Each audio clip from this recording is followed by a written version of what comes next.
yeah, yeah, yeah, yeah, yeah, yeah, yeah, yeah.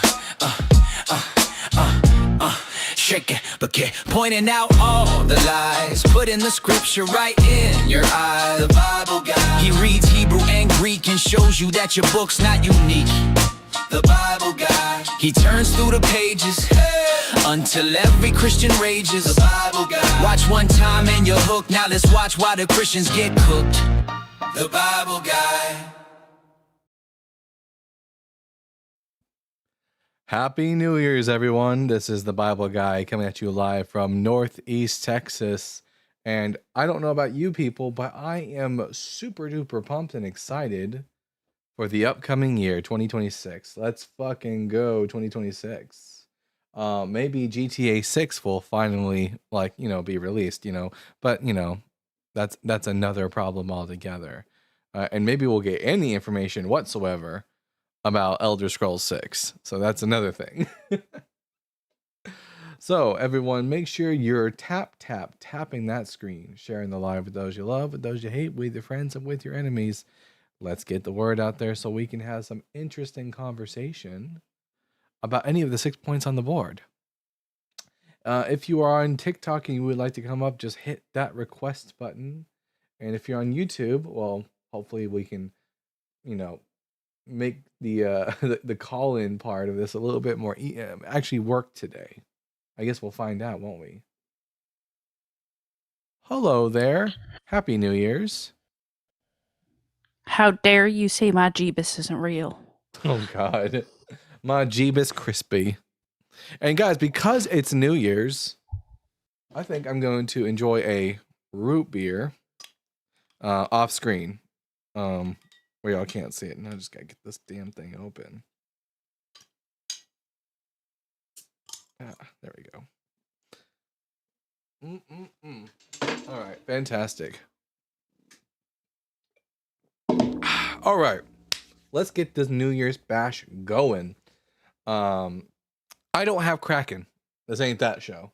But isn't GTA 6 going to require ID and age verification? I'm sure it will, but I don't. It doesn't bother me. I'll just give them my ID and so I can play the game. I'm fine. I don't care.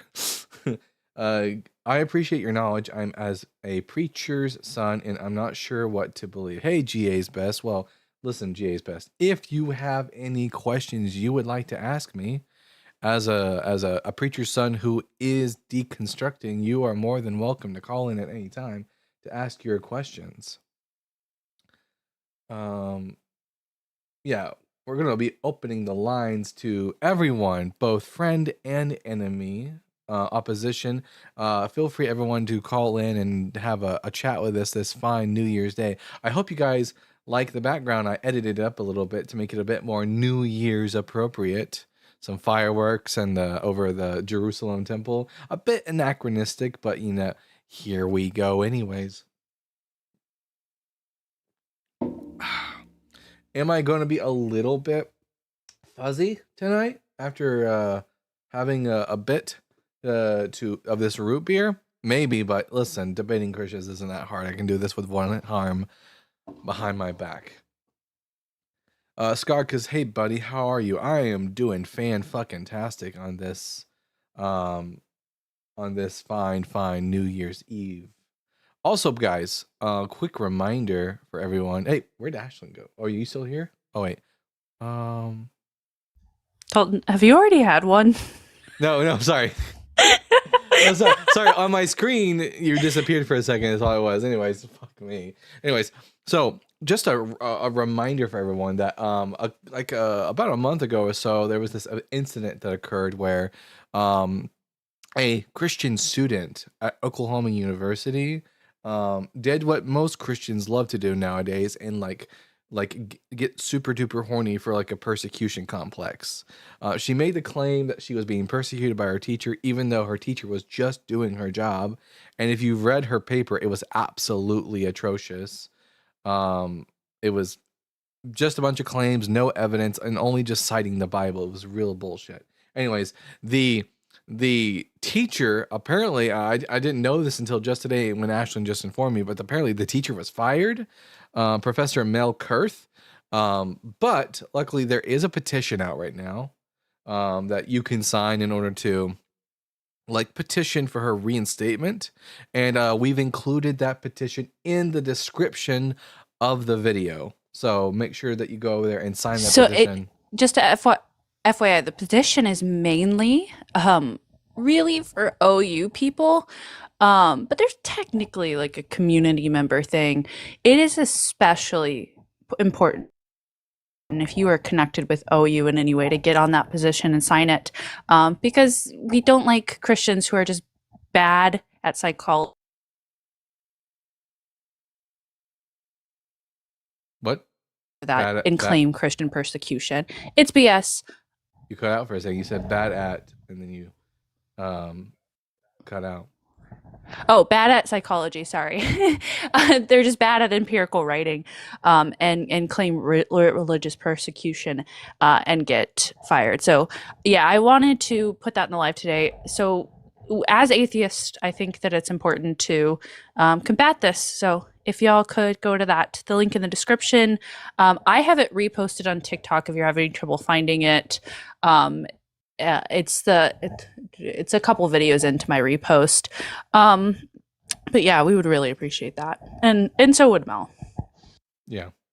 Kleinwood says, been watching the Deconstruction Zone YouTube clips. You should definitely bring back the stash.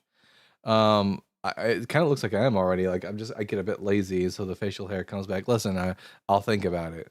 Maybe for New Year's I'll do that. I have a few New Year's resolutions. One is, and this is very important, to get an apartment somewhere in town. 2, which I'm sure I'll be able to accomplish that. 2, to grow this channel. 3, to do more research, more study for the channel. And part of that is also for doing more research specifically on Islam from a critical historical perspective, so that we can actually start doing Quran lives later sometime this year. So that's on the docket. All right, we got our first guest for the day, Credo. Credo, I'm going to ask you the same questions I ask every one of my guests, irrespective of who they are. They're preliminary questions. Question number 1, are you at least 18 years old? Yep. Question number 2, are you a Bible believer? I'm not. Okay, I'll skip question 3 and go to question 4. What are your pronouns? He, him. And then bonus question for the day, do you have any New Year's resolutions? Not yet, but I'll think about it. Yeah. All right. Okay. Credo, what brings you up to the live? Yeah, I mean, I've been watching your lives for a little bit. Super impressed. Like, your knowledge is pretty impressive on the Bible. Like I said, not a believer. And I was just wondering, I heard you the other day talk about the Isaiah 7:14 prophecy, and how it's a misquote and a misattribution, and the whole Septuagint misquote and stuff. And I was really impressed by that one. I was wondering if you had any other favorite, maybe prophecy misquotes that kind of really undermine the credibility. Do you have any favorites that you like to go to?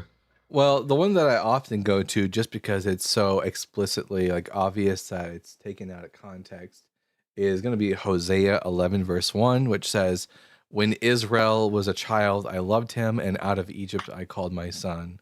So obviously, in its original context, not a prophecy. It's a recollection of the historical Exodus, mythical historical Exodus. And the author of Matthew makes the claim that this is fulfilled by Jesus going to Egypt. Right. Yeah. Where did you learn all your, when did you get into this? Because you seem to know every single prophecy.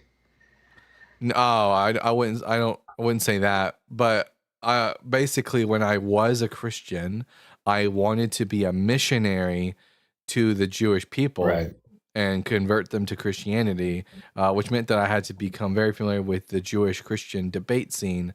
As a result, it became quite obvious that Jesus wasn't the Messiah, because the rabbis just had good rebuttals to any Christian's points that were brought up. Okay. That being said, obviously we understand the whole prophecies could easily be fulfilled by just retroactively looking at what they are and then fulfilling them. But do you think that he did fulfill any messianic prophecies, or just straight zero? I think it's 0. The closest he ever gets to fulfill in prophecy is that he rides into Jerusalem on one or two, depending on which gospel you're reading, one or two donkeys. The problem is, and which is meant to be a fulfillment of Zechariah chapter 9, verse 9. The problem is that the prophecy also states that the individual who rides into Jerusalem will be a king, and that they will be triumphant because they will have torn down the horse from Jerusalem and cut off the chariot from Ephraim. Jesus didn't do any of those things, so it's a pun intended, half-assed prophecy. All right. Well, thanks. Yeah, I just wanted to ask, but yeah, I enjoy the live, so good job. All right. Have a good day, Credo. Happy New Year's. You too. And we've already got some super chats, so I guess I'll go ahead and read those. Act helping MAGA deconstruct with the $5. Bulking up here acting like he ain't the harpy who started the great 2025 schism. Best of luck for your channel in 2026. Rock hard for Doug. Sinfully wet for Sharon and whores roll. You're perpetrating. You are pushing the schism yourself. So you are also to blame. Everyone who facilitates in pushing forward the schism further, you are just as guilty as I am. It's so funny. Dalton, I have a question. Does Bible say being gay is wrong and abortion being wrong? No, the Bible has nothing to say about abortion, and homosexuality as a sexual orientation isn't really ever spoken about in the Hebrew Bible. What the Hebrew Bible says about two men being together has nothing to do with sexual orientation, and has everything to do with the cultural understanding of what it means for a man to be dominated and all that kind of stuff. It's a whole thing. The whole thing. At Autumn Watkins with the $1.99. My toddler loves to bop up and down to your intro.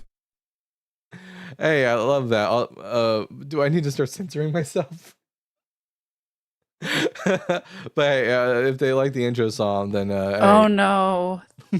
We've said some jokes. we've said some things on this live. Yeah, I'm pretty sure I said the word like penis like several times yesterday on this live. Yeah, well, and you said it again just now. and I said it again just now. See, I don't even think about it. It's so funny. Oh well. This live is not rated E for everyone. Okay, no PG, no G. This is. MA, I mean, it's not triple X, but not yet. But At Drew Smith thank you, Sam. with the $10. Happy New Year. Here's to a great 2026 for you, Dalton. You know what? A good 2026 to you too as well, Drew Smith. What a wonderful way to begin this New Year's celebration. Love it. Now, we have another guest, Savvy World. Savvy, I'm going to ask you some preliminary questions. I ask every one of my guests, irrespective of who they are. Question number 1, are you at least 18 years old? I am. Question number 2, are you a Bible believer? Yes. Question number 3, how much of the Bible have you read? Up top. I'm getting to the end of Isaiah right now, like chapter 52-ish. All right. And then question number 4, what pronouns do you prefer to go by? He, him. And then bonus question for the day, do you have any New Year's resolutions? Yeah, you might not understand it, but it's 100% to get closer to God. I mean, I'm an ex-Christian. I understand what you mean by that, but sure. All right. I'm Dalton, the Okay. Bible guy. Which one of the 6 points on the board did you wish to discuss with me? Thank you for the star. We could start with one. All right. You believe that the Bible is inspired. Savvy, why should I think the Bible is inspired? That's kind of different than the question, but without trying to sound arrogant or whatever, it doesn't matter if you believe that it's inspired or not. Say what? I know that probably comes off kind of weird, but No, I didn't I hear you. wouldn't be in the position to try to convince you. Oh, I say it doesn't matter if you believe if it's inspired or not. So I wouldn't try to Right. convince you Either whether it's way, inspired or it's not. I whether or could not tell you. you why I believe it's inspired. Yeah. So yeah, what evidence do you have that is inspired? Like, because I want to be convinced based that what is true based on the available evidence. So, do we have any good evidence to suggest that the Bible is actually inspired? Sure. Have you ever experienced God? No, because I don't think anyone does. I think that people have psychological experiences that they later say that they retroactively look back on and say, "Oh yeah, that was God." But no, I don't think anyone has experiences with God. Now, in my past, when I was a believer, I grew up in a church where I often thought that I was experiencing God, but I now look back on those and are able to correctly understand that these were just like psychological conditioning. So why do you think it was psychological conditioning? So when you felt like you experienced God, did you see any fruits be produced at that time? Well, yeah, but none of the fruits of the Holy Spirit found in the Bible are necessarily like unique to Christians. Like anyone can do those things. So like I believed in the Bible, and as a result, I conformed my life to the Bible. So I would produce like what Paul would refer to in Galatians 5 as the fruit of the Spirit. But Which is what? I have been to the grocery store. Absolutely none of the fruits that there say produced by God. Most of them are from Mexico. Oh, so let me give you some. Let's get on the same page when I say fruit, because it well, seems no, like we're she thinking knows. of fruit in a I was different so way. being sarcastic. So, but when I She- speak of fruits, I I don't mean. know, Savvy. It was a joke. It was a joke. Yeah, I know I'm Savvy. also being sarcastic a little bit. I'm being sarcastic a little bit, but I do have a point. Yeah, so the fruits But when I of speak the Spirit real is quick, love, joy, peace, kindness, generosity, that's not what I'm referring faithfulness, to. That's not what I'm gentleness. referring to. Well, that's what the Bible That calls the again, fruits of the Spirit. yeah, I didn't say did you receive fruit? Did you see the fruits of the Spirit? That's not what I said. I said did you see any fruits grow from that experience? Meaning, from that experience going forward, did you feel like God was more present in your life and talking to you Oh, more? sure, I felt like it, but I can now recognize that it wasn't God; it was just me.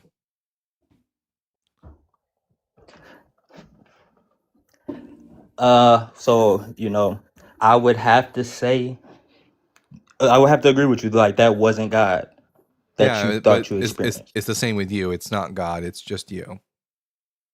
No, with me, it's 100% God, Why should I believe that and it's I could why tell. should I believe that you're special and I'm not, and that you are actually experiencing God while I'm not? Or is it just going to be your personal experience that you're not going to be able to substantiate? I mean, all experiences are subjective, are they not? So that can't be evidence for me, can it? I mean, I neither. can't If I test tell you, your claim I that mean, I you could are tell you, experiencing God. right, and I'm not in the business of convincing. I could just give you my experience and tell Look, you why Savvy, I believe it was God. Savvy, the purpose of this live is for you to convince me that one of these 6 points is incorrect. That's the whole point. Is for you to convince me that the Bible Why is would I try to inspired. convince somebody that doesn't? Well, You don't seek wisdom. I You do seek seek wisdom. knowledge. Yeah, I seek both. You do not seek I wisdom. do. Can you I read my promise you, you don't Savvy? seek wisdom. Savvy, can you read my mind? Seeking the beginning Here, of wisdom watch is seeking this. God. Watch So this. you don't seek wisdom. Savvy, you're not seeking wisdom. How about that? You claim I that am, you are. No, you but claim. No, you're not. You're not no, seeking wisdom. because I've seek God.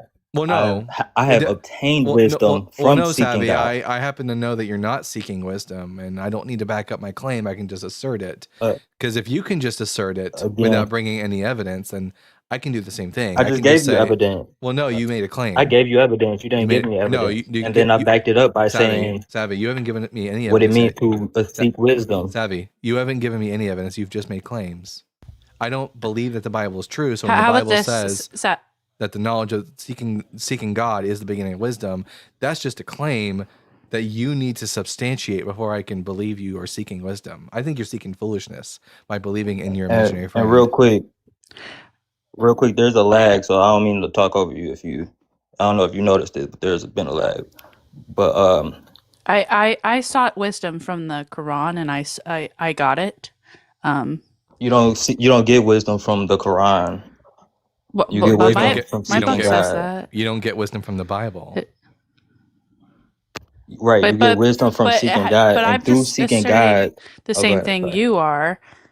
How do you know mine isn't true and yours is? By the Because way, mine was written by the down in way, the Bible. Muslims do seek God. You do know that, right? Like Yeah, but she the whole said point she of sought Islam. wisdom. I said she said she sought wisdom through the Quran. I said you don't get Yeah, wisdom through the Quran, you get it through seeking God. why should we believe that the Bible is able to provide wisdom but the Quran's not? Like what makes the Bible, what's the evidence that the Bible I didn't actually say I didn't say does? the Quran can't provide wisdom. The Quran can provide wisdom, but you don't get wisdom from reading the Quran. You get wisdom from seeking God. You don't get wisdom from the Bible. You get Yes, you do. foolishness. Have you ever read Proverbs? I've Have you read the ever read dude. Proverbs? It sounds like you have There's a skipped. It reason. sounds like you read everything Here, but Proverbs. there's a reason they call me the Bible guy. I've read the It sounds entire like you Bible. skipped Proverbs though. I've read the entire Bible, front to cover. I used to read Proverbs So Proverbs I doesn't hold wisdom. used to read the book of Proverbs every single month. I would read Proverbs 1 on day 1, Proverbs 2 on day 2, and I would cycle through the entire book of Proverbs once a month, every month as a child. So you know it's full of wisdom, right? Correct? It's full of wisdom. Can we agree? It's full of wisdom in the same way that a pile of shit can have corn in it, is full of corn. Like you can pick out nice pieces here and there, but also it's full of shit. Like when the book of Proverbs says Proverbs is full. What's a bad proverb? Sorry. yeah, trust in Go the ahead. Lord There's a lag with too. all your trust in Sorry, the go ahead. Lord with all your heart and lean not Mhm. on your own understanding. That's a prime Bible verse. That's beautiful. No, it's not. That's No, beautiful. that verse has That's the start of here. with. That verse is responsible for Christians like you ignoring your brain, ignoring critical thought, and just believing what the Bible says without any critical thought. That's not good. It's better to question and to doubt things and to test things to see whether or not they're true than just simply just trust in a book because the book says so. So that proverb doesn't tell. It, from my interpretation, that proverb tells you to test things and to What doubt is things. lean not on Your your own own understanding. Right. So you seek out answers. That's Don't lean on your own understanding. no, that's leaning on your own understanding. That's what it means to lean on your own understanding. How is it leaning on your own understanding to because find the answer? Because you're trying To to find you're wisdom. trying to derive the answer by means of investigation. You're using your understanding of the world, and you're leaning on Do you that. know what in order to understanding means? Yes, we all know what it means to understand something. It means Let's to define take it real quick. To take in some information and to process it. And be able to apply. Well, that's That's the word, that's to have that's the word understanding. application. You don't have to apply something in order to understand it. I don't have to Be able to apply it. I don't have to apply the theory of You relativity. don't have understanding if you can't apply it. No, you don't have to apply the theory of relativity in order to understand the theory of relativity. You do understand this, right? But if you can't apply it, that means you don't have an understanding. How do Correct. how do you apply the theory of relativity? By testing it out, testing that it is real. That's what science Okay, is. A practice of testing. I tested the Bible and it came up very short. So real quick, we do agree that to have an understanding means you can't be able to apply. You don't need to the- apply not the something. wisdom. You don't need to apply something in order to understand You it. need to be able to apply it though. You don't the- need to. you be need able to be to apply- No, I can't Okay, perform. this is I can't okay, you're perform. right. I can't. Okay, I I'll can't. concede. I can't perform any theory. I can't perform any experiments myself regarding the theory of relativity. I don't have any way of like applying those, but I do understand the theory. That of means you don't relativity. have an understanding No, of I what do. you're trying No, to do. I do understand. I'm not a scientist. I Then don't have you the will proper. be able to test I it. don't have the proper equipment to test it. Then get the proper equipment and you can apply it. What are we Sure, talking if about? I had the proper equipment, I could test it, but I can't. But I still understand it. So I that just means don't. you have but you- understanding. Yeah, I understand it, but I don't need to apply it. Now, I understand the Bible. I guarantee you, I know it better than you. And as a result of I know me you do. I under- can tell. and me knowing the I'm Bible is still the getting reason the point across. you need to stop talking while I'm talking. I understand the Bible better than you do, and because I understand that the Bible is full of contradictions and scientific and historical errors and unfulfilled prophecy, And wisdom, which that's you just why I admitted, don't believe in the Bible. but you said it's also full of wisdom. Let's not skip that part. Yes, like a giant pile of shit is full of corn. Okay, well, as long as we Do admit you think the that Bible holds wisdom. do you think slavery is wise? Do you think slavery was a custom of that time? No, I think it's not about whether or not I was accustomed at that time. It's whether or not God It is about that's perspective. no, because God explicitly commanded the Israelites to own slaves. How did, but if it's a normal thing where guess what? people offer themselves into slavery, No, it's not, not. I'm not It's saying it's I'm not it's saying not, always. no. It's not. I'm not saying always. I'm not but talking some about people indentured. at the I'm time not. offered themselves into I'm not slavery. talking about indentured servitude. I'm talking about going to the nations and making slaves of other people and buying them from other people. Again, those same slaves were also slaves with people who offered themselves into slavery to No, that you don't to know. that No, to that you Lord. don't know that. You don't know that. The book of Yes, Leviticus, we do know that. Leviticus chapter 25 never tells you where the slave owners of the nations get their So, slaves. All it tells us is that the but think about Israelites it. were allowed to buy their slaves from the nations around them. It doesn't say where the slaves came from. And specifically, you are buying them Let's from think the slave critically. Let's owner. think critically. Yes, let's do that, please. So if at the time Don't everybody didn't have a slave, only people with land and money could afford to Savvy, keep I don't slaves. They were why like does that cattle. matter? Why does that matter, Savvy? Even if that was true, That it doesn't matters matter. because that means God didn't say slavery was fucking wrong. He said, this is how you own slaves. Doesn't matter if it was 5, 10, 20, so 300, 300,000. God said that it was okay. You did.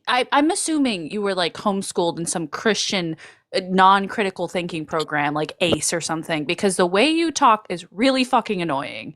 You don't brother. know evidence. You don't have justification for your beliefs. You're not even using the Bible to support it. I'm going to sit here and stop you.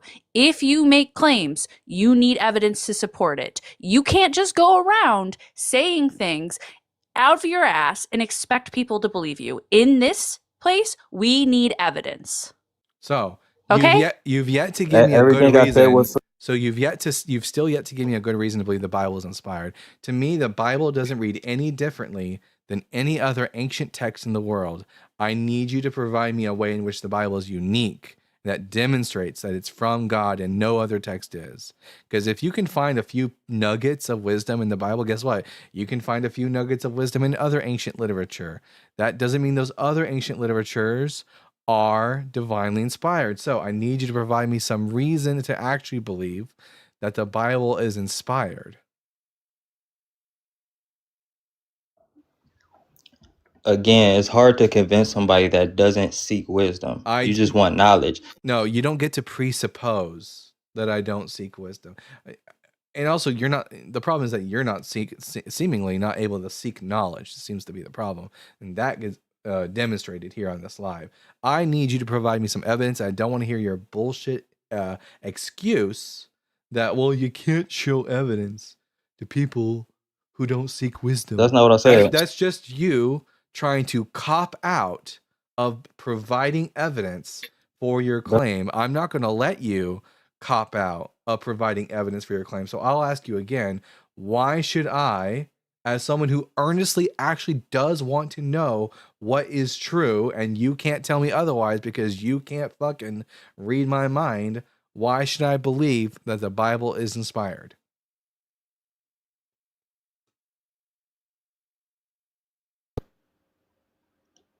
Okay. It's about to be 2026 years God. after Not the Lord and coward Savior. argument. Not the Why do coward you think argument.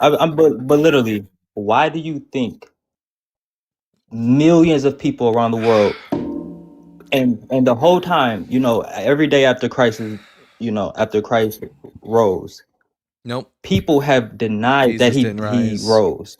Jesus didn't rise. Right. People That's a whole have, nother have conversation. said exactly what you're saying That's a whole for nother 2,000 conversation. years. Savvy, we are talking about the Bible is inspired, not what did Jesus rise from the dead. I need you to stay on topic. I'm trying to convince you, but you don't want to even hear what I'm saying. Is your How can I convince you if I don't even get my whole point what off? is your argument? And don't start talking about the I will tell resurrection you if I because don't guess cut me what? off. Well, guess what? We're not talking about the resurrection right You don't now. want We're to hear talking. it because you're not Well, seeking. no, You're not because I'm seeking not gonna wisdom. I'm not gonna let you pivot. How is it a pivot? You asked me to convince. You asked me to convince you, and then you cut me off before I could get my point across. How is that a pivot? Oh, wait a minute. Wait a minute.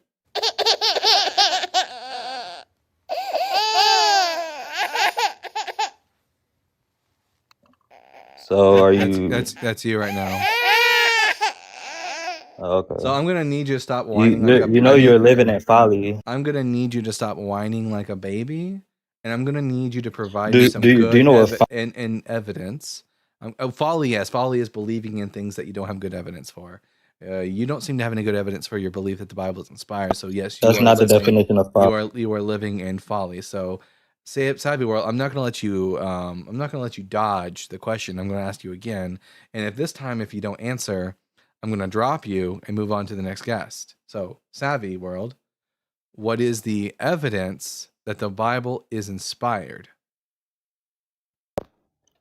There are, I forgot, at least there's hundreds of prophecies that prophesize the Messiah King. Name one. Hundreds, and you could deny Name one, one. but like Name one.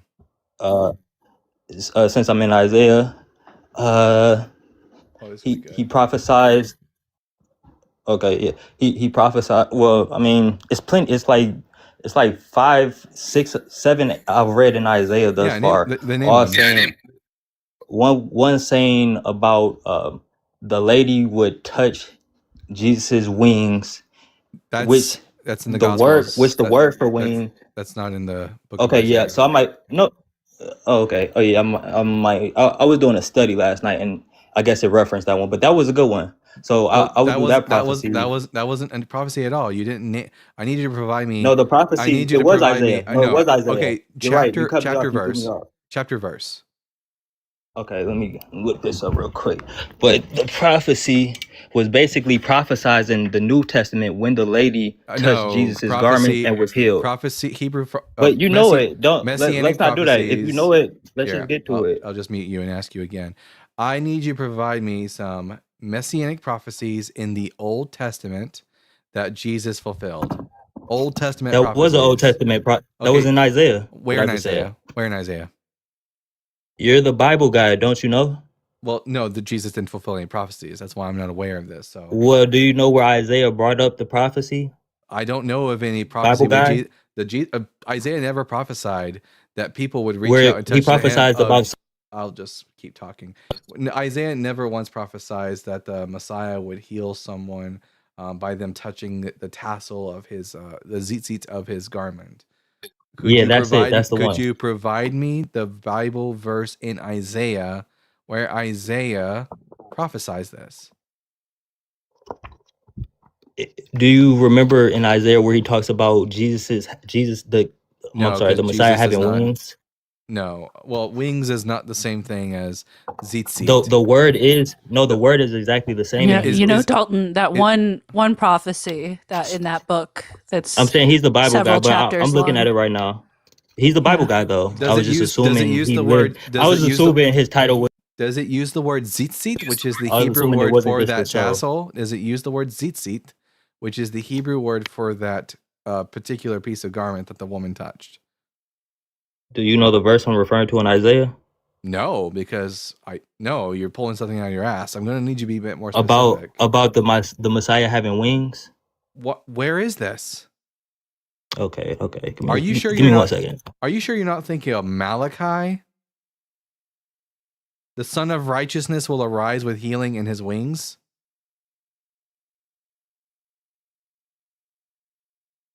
That sounds right. Like I said, I was doing a study last night.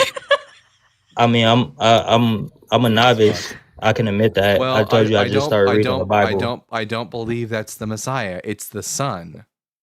The Son, S-U-N, not S-O-N.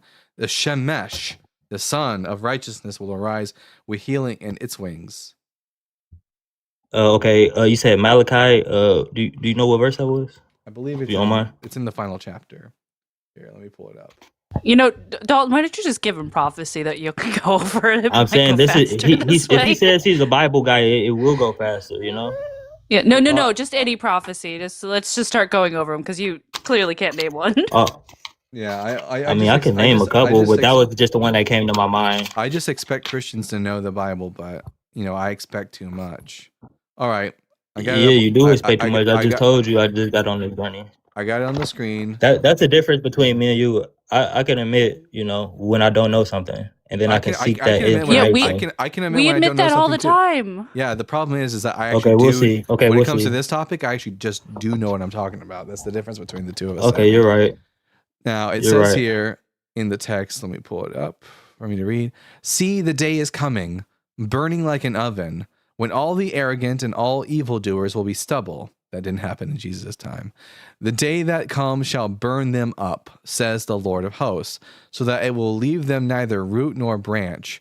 But for you who revere my name, the Son of Righteousness shall arise with healing in its wings. You shall go out leaping like calves from the stall, and you shall tread down the wicked, for they will be ashes under the soles of your feet on the day when I act, says the Lord of hosts. When did this happen in the first century? I don't remember the wicked being burned up into ashes and the righteous like treading upon them. When did this happen? So as far as my knowledge, I don't think any of us were actually there. But what stuck out to me from this prophecy, which I did, like I said, stuck out to me was the word wings can be like, Wow. It's translated into garments. No, it doesn't. It's kanaf. It means Yes, it wing. does. It means kanaf. It's wings. So when is it what the was word it called? beged? Is it the word It was beged? Is it the word beged? Beged means it's garment. something that a rabbi wears. Something that a rabbi wears specific. No, a beged. That Jesus would be wearing. Zitzit is the word you're looking for. Rabbis wear zitzit, which are ceremonial, like these little tassels on the corners of their garments. Yeah, right. It doesn't say zitzit in the Hebrew. I can pull up the Hebrew. Let me take a look.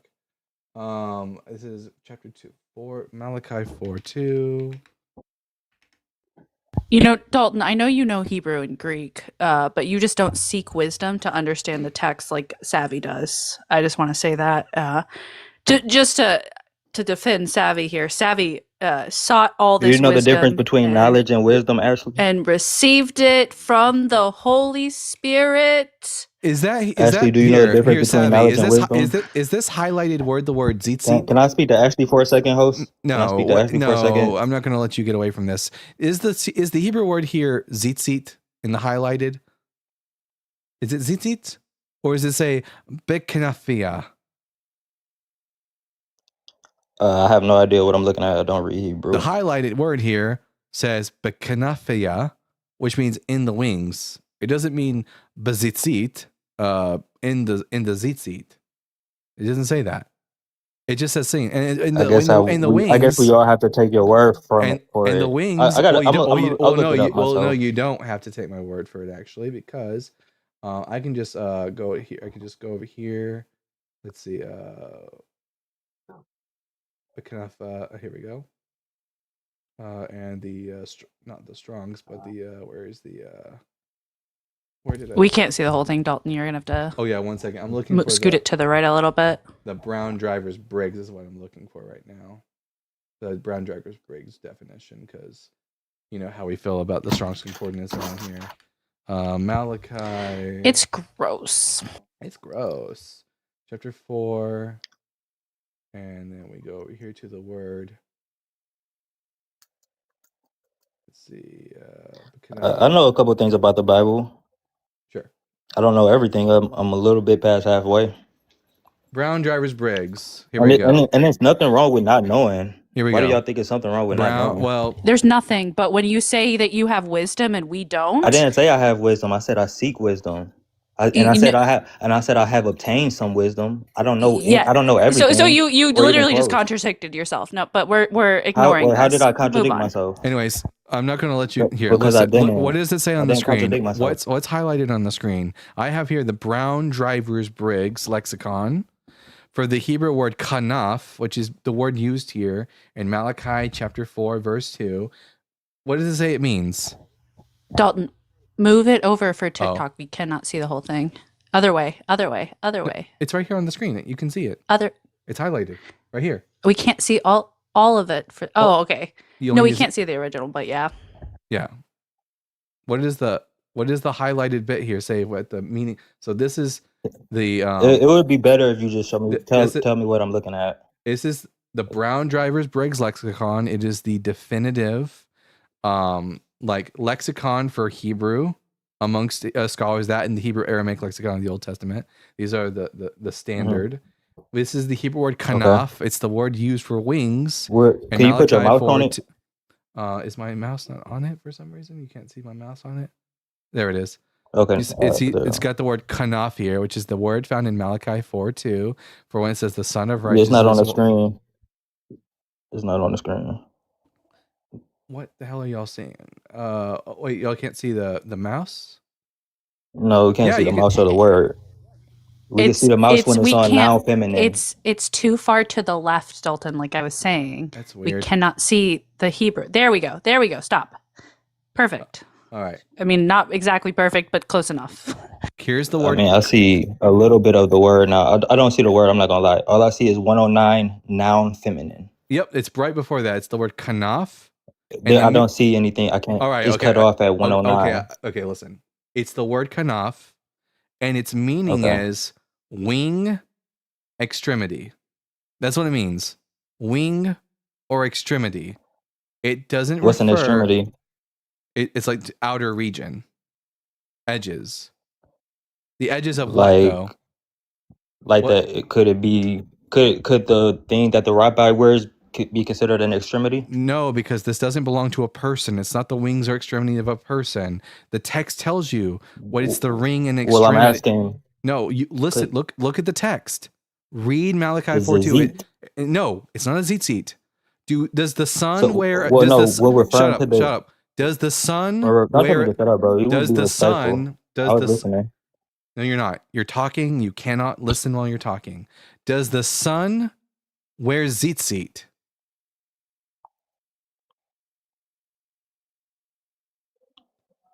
I mean, prophecies aren't spoken directly. They're spoken in riddles and idioms and stuff like that. Jesus. Copium. The copium is intoxicating. I'm gonna get high off of this. Is that not copium. true? Are In thi- most no, are in most this text- prophecies not? No, in this text, it's about God rising up the sun, and it will burn away all of God's enemies, and the righteous will tread upon them when they are ashes under the soles of their feet. So you're This saying isn't there's about no the way Messiah. that sun could be referring to Jesus. There's No, no it's- way. No, Even though it's a referring- prophecy. It's referring And to the prophecies sun. are mostly riddles No, and idioms. when the prophets refer to the Messiah, they refer to a future king. They refer to him in all type of ways. They refer to him as a future They refer- king. They refer to him as a lot of things. Of Like the what? lamb. They refer to They him don't- as the so when they prophets refer to never him as a lamb. The Okay, prophets real quick. never Okay, ref- so real the quick. pro- no. By that lie, The prophets never refer I to knew the you would mute me. Shut up. Because I got The prophets I never got you. refer to the got you. Messiah That's why as you the got mute. lamb. No, I'm responding to your claim. The prophets never refer to the Messiah as a lamb. That's the New Testament that makes that claim, not the prophets. You need to stop talking and listen when someone's trying to respond to you.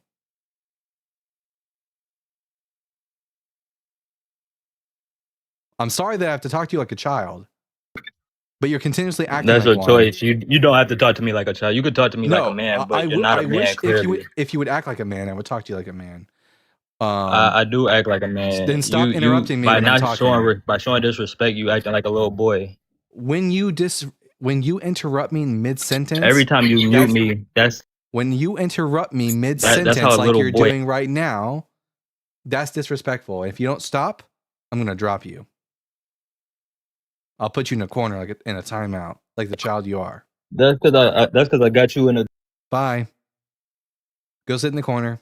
Think about what you've done. Just absolutely no argument. Basically said, "Hey Dalton, give me my argument." That was savvy. Asking for you to give him the argument. Could it mean this? No, it is your job to know the verse, provide the argument, and give the evidence for your claim. Yeah. All responsibilities of you.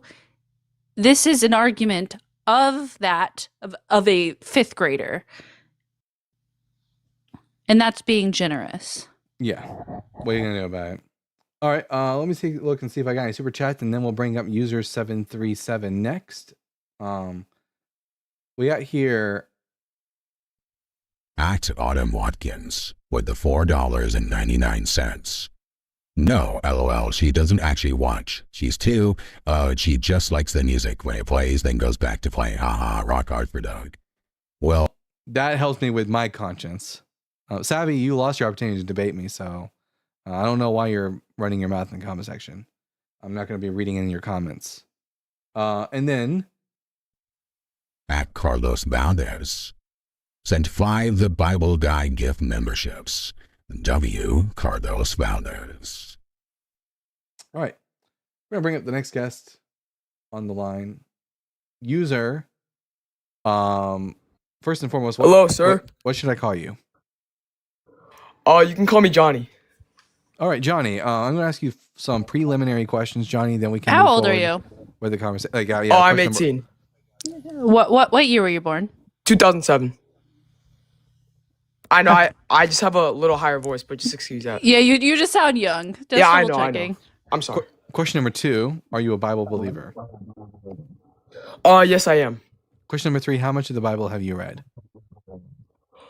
A decent amount. I'd say 60%. Question number 4: What are your pronouns? He and him. All right, and then bonus question: Do you have any New Year's resolutions? Yes, to be more consistent and be more rooted in myself. All right, that sounds good to me. Now, user, Johnny, I'm Dalton the Bible Guy. Which one of the 6 points on the board would you like to discuss with me?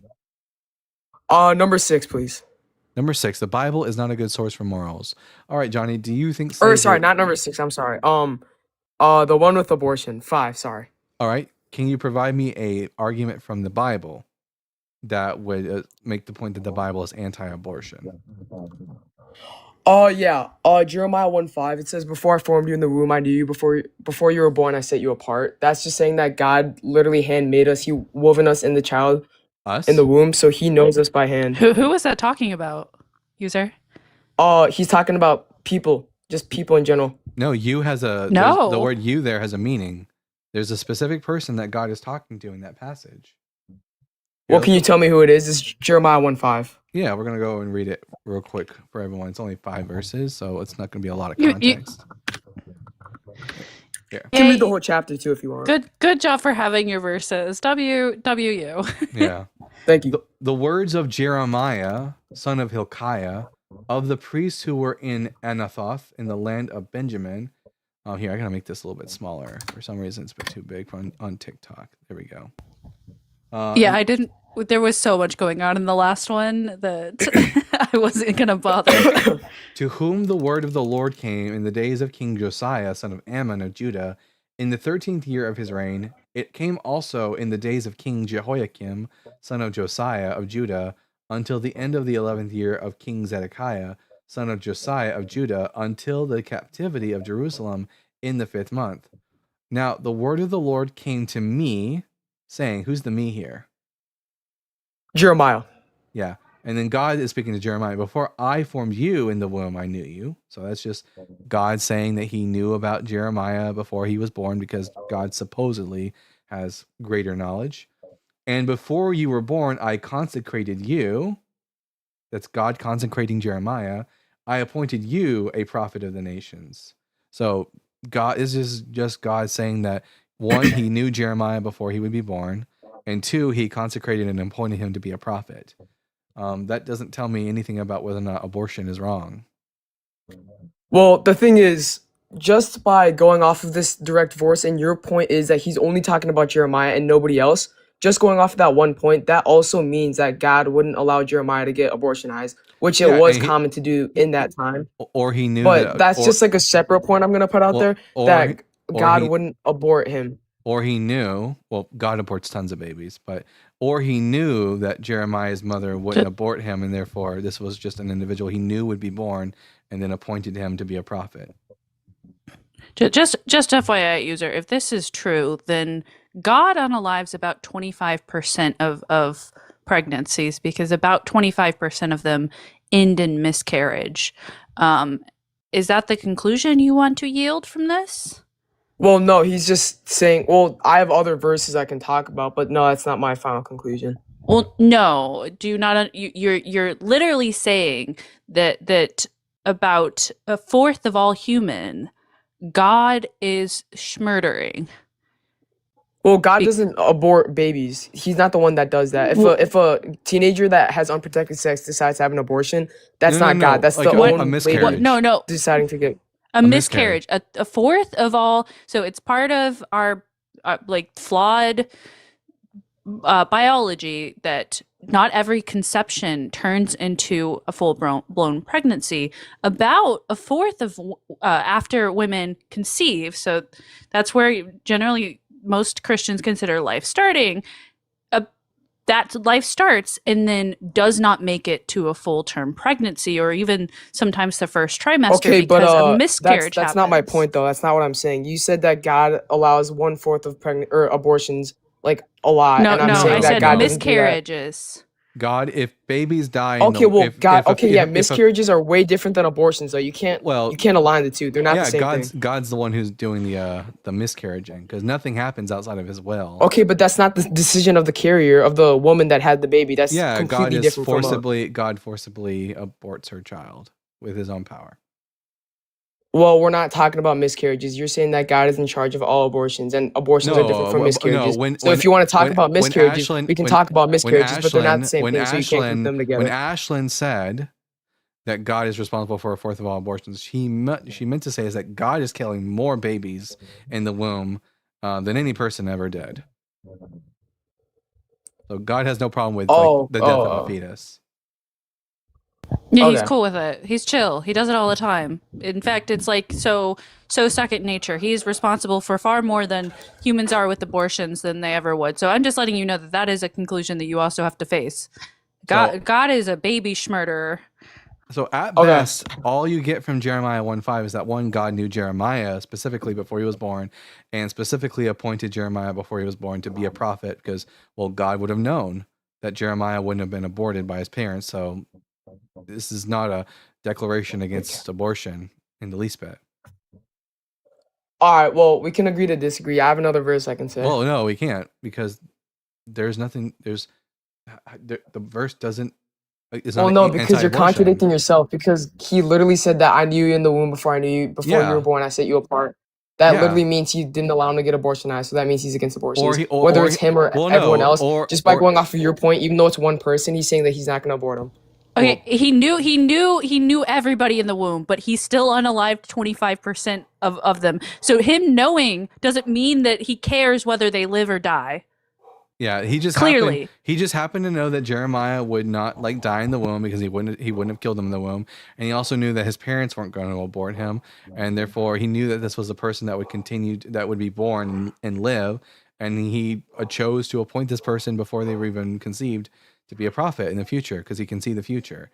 This doesn't provide us any this is not a good argument against abortion. It's not an argument for or against abortion. Okay, well, I can give you another verse then. All right. What's another verse?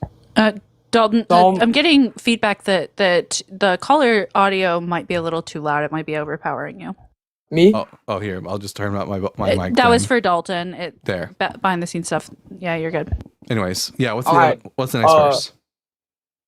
Psalm 139, 13 through 16. You knit me together in my mother's womb. All the days ordained for me were written in your book before one of them came to be. Yeah, that's not anti-abortion either. That just all that tells me is that God knitted King David in the womb and knew everything David was going to do. This is neither for nor against abortion.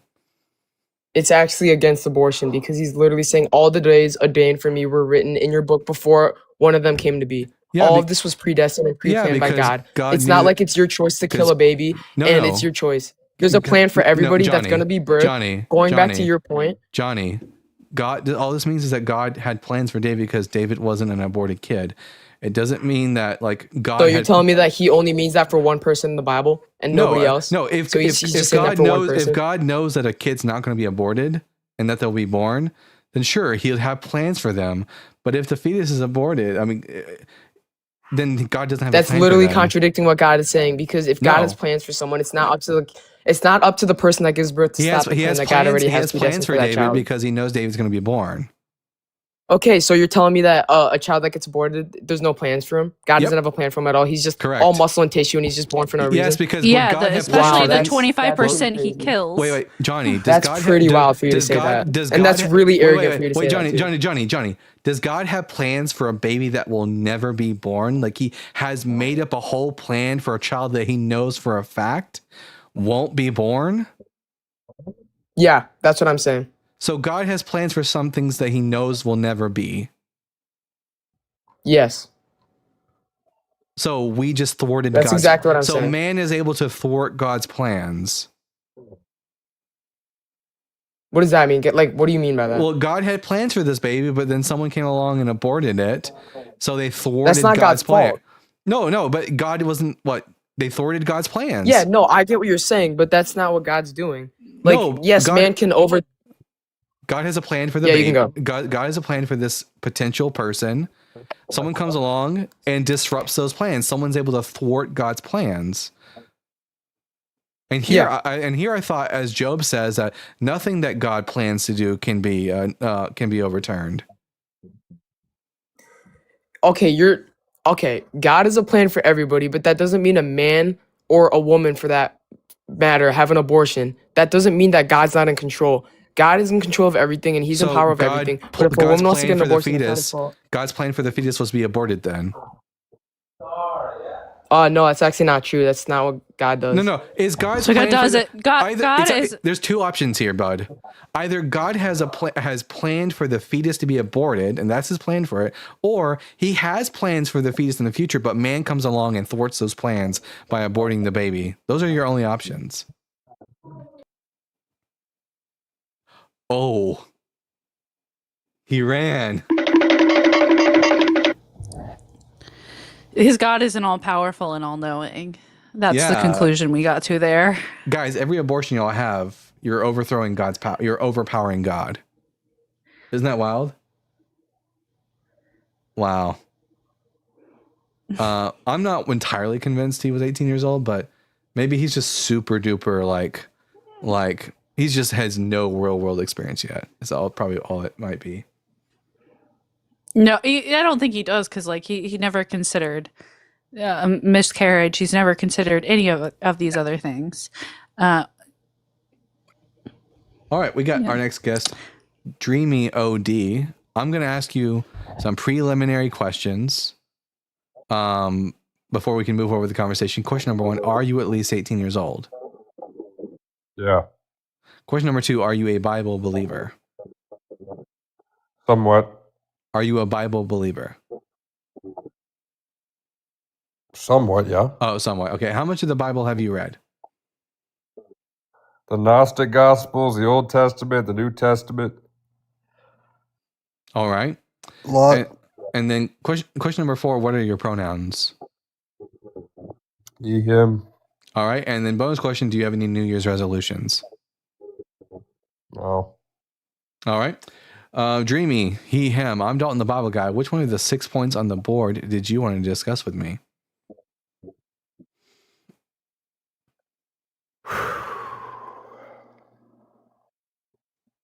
Number 3. All right. Jesus did not rise from the dead. Wait, What- no. Number 4, sorry.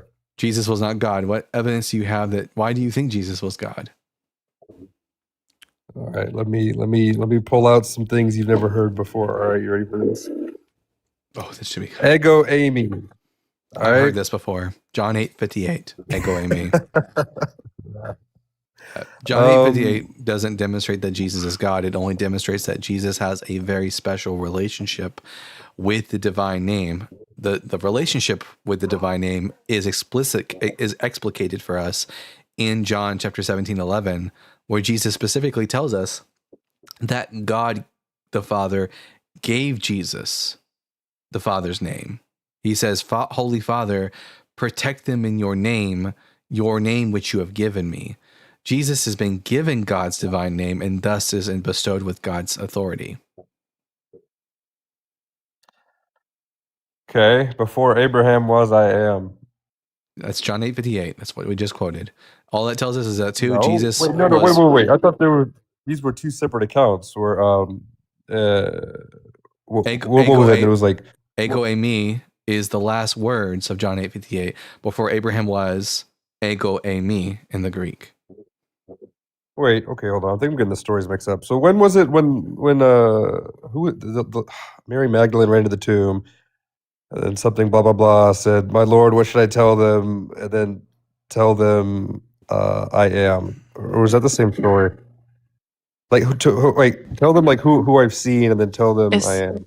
Is this going to be a theme today where all the Christians come up and ask you to give them verses and their arguments for them? The Bible guy, man. It's crazy though that none of the Christians seem to know their Bible. Yeah, I'm glad he figured out pronouns today, though. Clearly he did some studying last night. Let's see. To Mary. Okay, let me do another example then. All right. Jesus saying, "I am the law of Moses." What do you interpret that as? Jesus didn't say that. That's in the show The Chosen. That's a line that was invented for the show The Chosen. That's not in the Gospels. What? All right. Are you getting all your are you getting all your theology from The Chosen? No, man. I told if you. You're a troll, you're a very good one. The New Testament and the Gnostic Gospels. All right. I could mention the Gnostic Gospels, but I don't know if that's if that would do me any good here.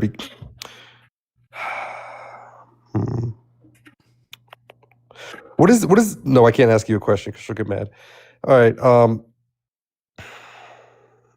You can ask a question. I just made a comment that it's very ironic that the people that should know the text don't. Yeah, I was thinking and the Gnostic atheist Gospels, does. but I don't think Jesus ever claims to be God within that. Just a demiurge, right?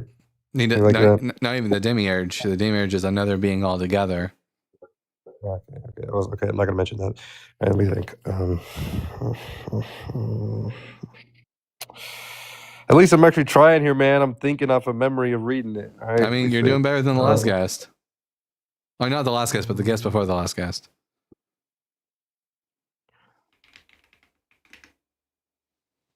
All right, let me just go to number 3, man. I know more about that. All right, why do you think Jesus of Nazareth rose from the dead? Well, the only evidence there is the gospel accounts. I don't think there's any physical evidence for that. So if I'm sure you're very well versed in the gospel accounts. Do you believe there's any validity within any of that at all for the resurrection? Okay, that'd be circular. Like the gospel accounts contradict each other on Jesus' resurrection, and they all contradict each other, and they all contradict Paul's testimony about the resurrection. I mean, Paul says nothing about Mary Magdalene, and instead says that Peter was the first person that the resurrected Jesus came to. The gospel stories are later myths. I thought it was like a few 3 women ran to the tomb, and then they said, "Go tell the men," or something. That depends on one. That depends on which gospel you read. In one gospel, it's just Mary Magdalene. In other gospels, it's a group of women, and Paul's writings, it's Peter, who Jesus is the first person to appear to. So which one is it? Well, I would say historically, probably the first person to hallucinate a resurrected Jesus was probably Peter, and then the myths of the gospel, because Paul's epistles were written before the Gospels were ever written. So the Gospel accounts are just later myths. Well, okay, hold on. Don't you feel as though it's slightly disingenuous to chalk that event up to a hallucination? No, it's like all the best. It's the best explanation for why Jesus, a dead person, would suddenly appear to a close like family or relative or family relative or friend after dying. We see a lot of examples today where people have Ashley, would you like to bereavement hallucinations? 30 to 60% of the population, according to the World Health Organization, have had a bereavement hallucination at least once in their life. In cultures where this is revered or seen as a good thing, it's actually odd for them not to have this happen. Or cultures like Latina and like a lot of the world have this event, just because in the Western society we've made it seem like it's like weird or one-off. It's kind of suppressed the actual number that this occurs. So, and especially during this time period where you would have been revered and seen as having some sort of like gift from the gods by these types of visions. The reason why I call them visions and not hallucinations is there's technically some dividing in what brain structures that are being used, but it's overlapping with a lot of the same brain structures. It's just more memory is involved in bereavement hallucinations.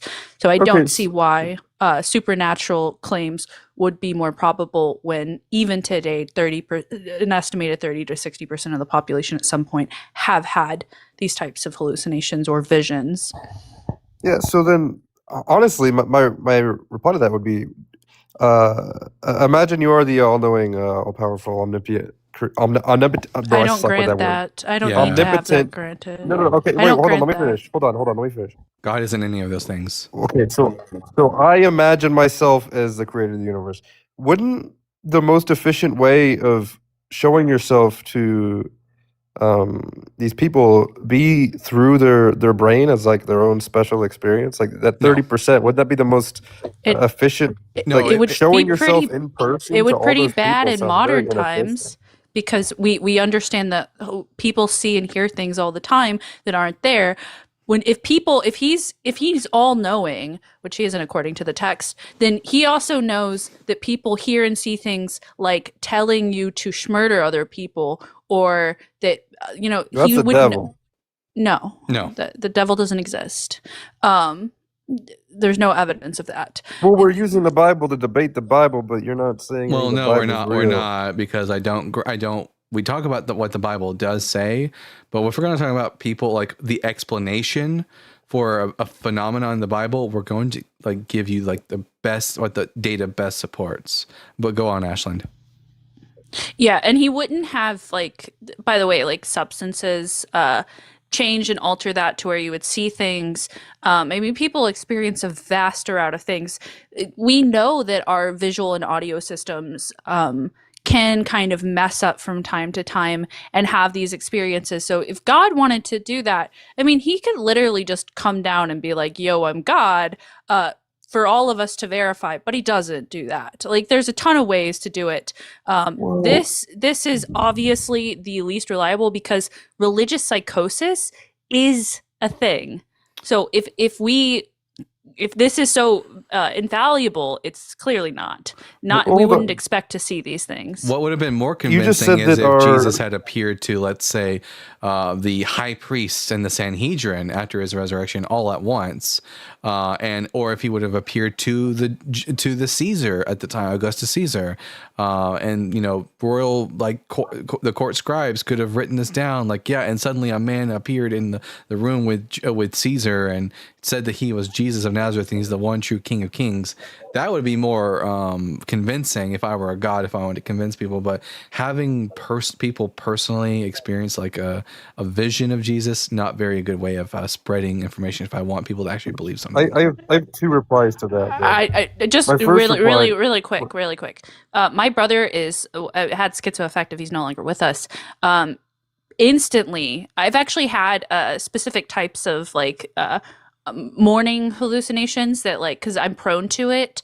I've only had it once. In fact, it's really common. They're just kind of like brief, like visual, like movements, and I have synesthesia, so it's like really common. I, as a person, know that my biology is structured this way. I would never believe that I saw this. I would go straight to the doctor and be like, yo, I'm having a break from reality. So he should know that would be horrible for me and do something else, but clearly not. Also, what shape is the Earth, Dreamy? Well, I got to reply to the first thing so before I forget my points. You can yes or no really said quick. that our visual, auditory, whatever that word is. Just real quick. I just want this is just a test. We gotta know. Round, is it flat or is it a globe? You can just say real quick. You fucking. You don't know. God damn it! I'm gonna need another one of these. Send me one. Anyways. Okay, well listen, because you guys are contradicting yourselves now. No, because we're not. You just made the claim that your once visual and contradicted auditory ourselves. sense that your senses can't be trusted, and then you're looking at a photo of a globe I of the didn't say Earth and you're that. I trusting didn't it. say We that. didn't say that. You did. No, we didn't. You weren't. I didn't say listening, my obviously. senses can't be trusted.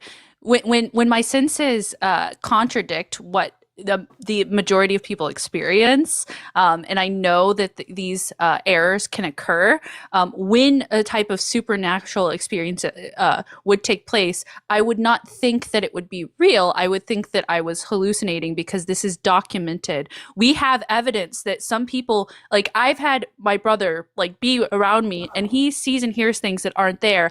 I can't see them. I can't hear them. We know that these things happen. Yeah, but It's they're not just that as real as anything else that you experience. So how can you prove that they're not real? they're Like, you're kind of just making a claim that you can't back. because we people can in the measure room. and test.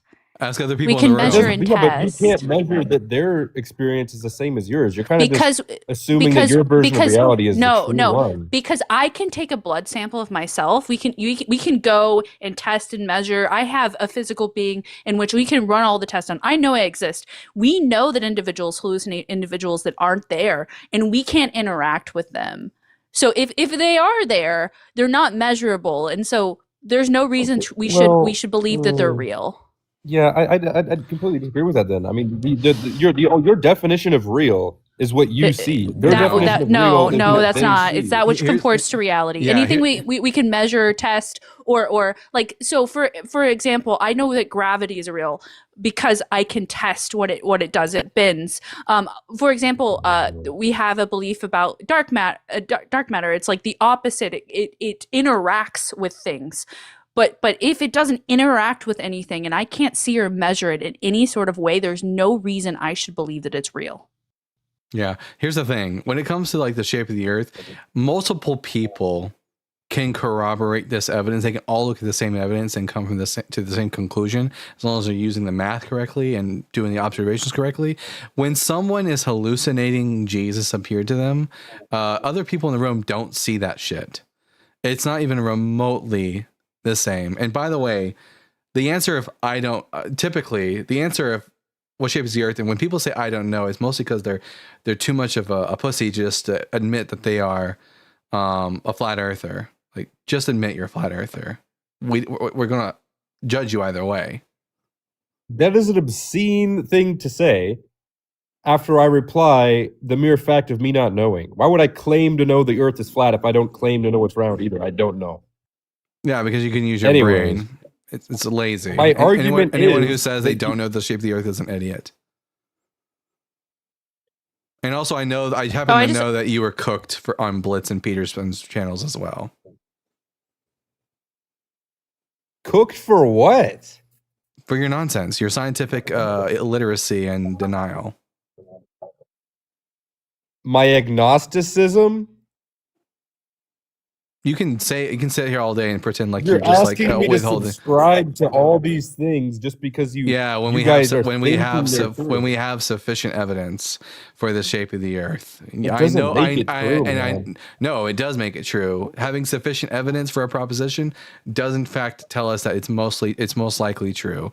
I know Yes, for it a doesn't fact mean that it's Dr. actually I know true. for a fact that Dr. Blitz and Eric Peterson both corrected you on this, and the fact that you were still but they didn't disprove my they did. point. They absolutely did. They didn't. I know them well enough to know they did fucking not absolutely. prove the Earth was wrong. I know they absolutely did.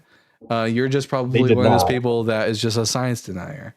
And if you can't even acknowledge the shape of the fucking Earth when the evidence is right before you, I don't know how we're going to be able to have this conversation.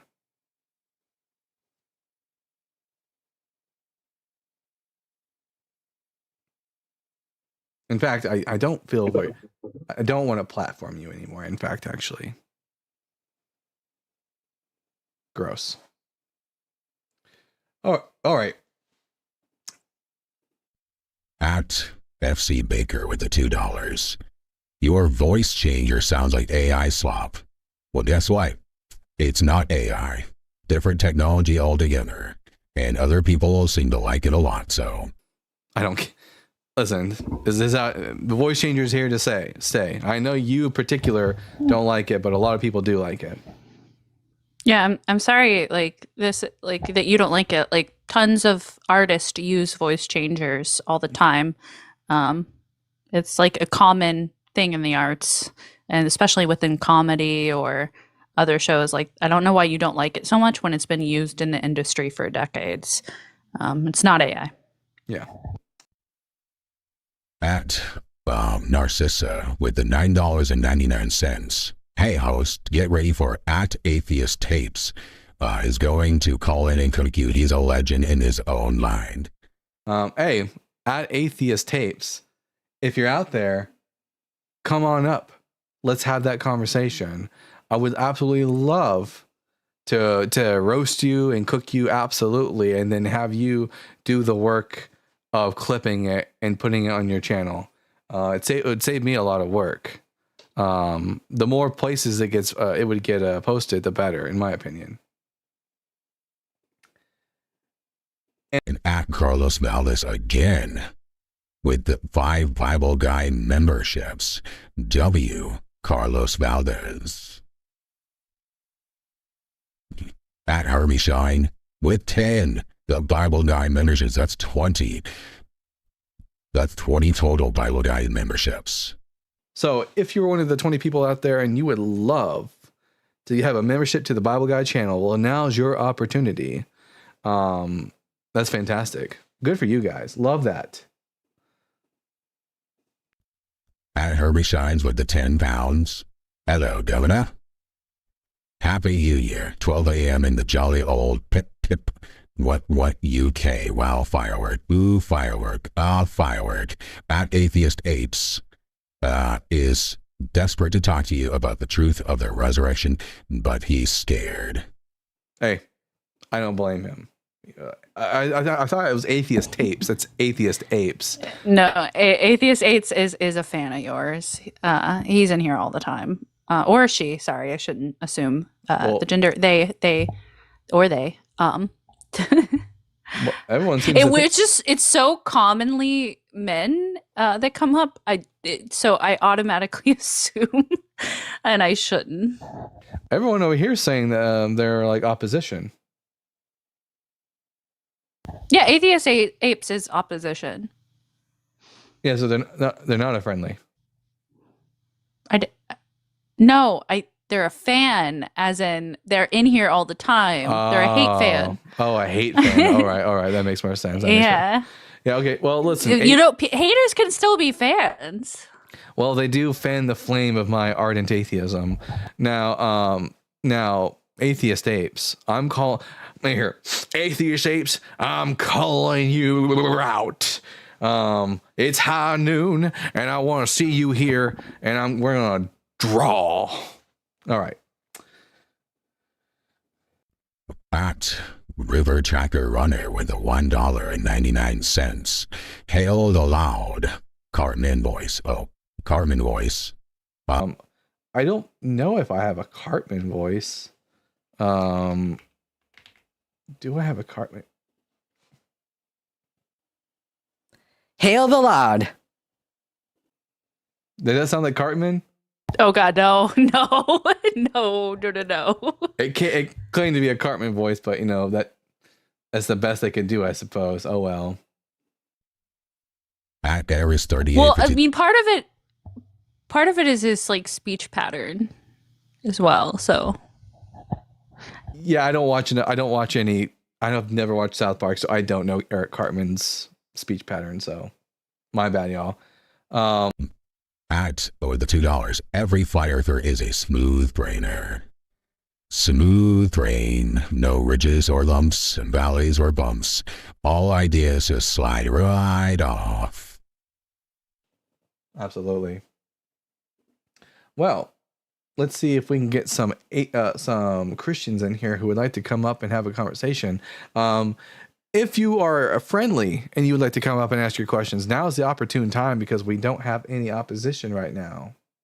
I've got no one on in the YouTube panel waiting. I got no one on TikTok waiting. So now is the opportunity to ask your questions. Koala brains are smooth, aren't they? Yes, they are. I saw a picture recently of a koala's brain, and holy crap! It's kind of gross looking, to be honest. Here, wait a minute. Koala. Dalton, Yeah. most brains are gross looking. Yeah, You but- just get the cleaned up version of brains where all the mess is removed. Let's see.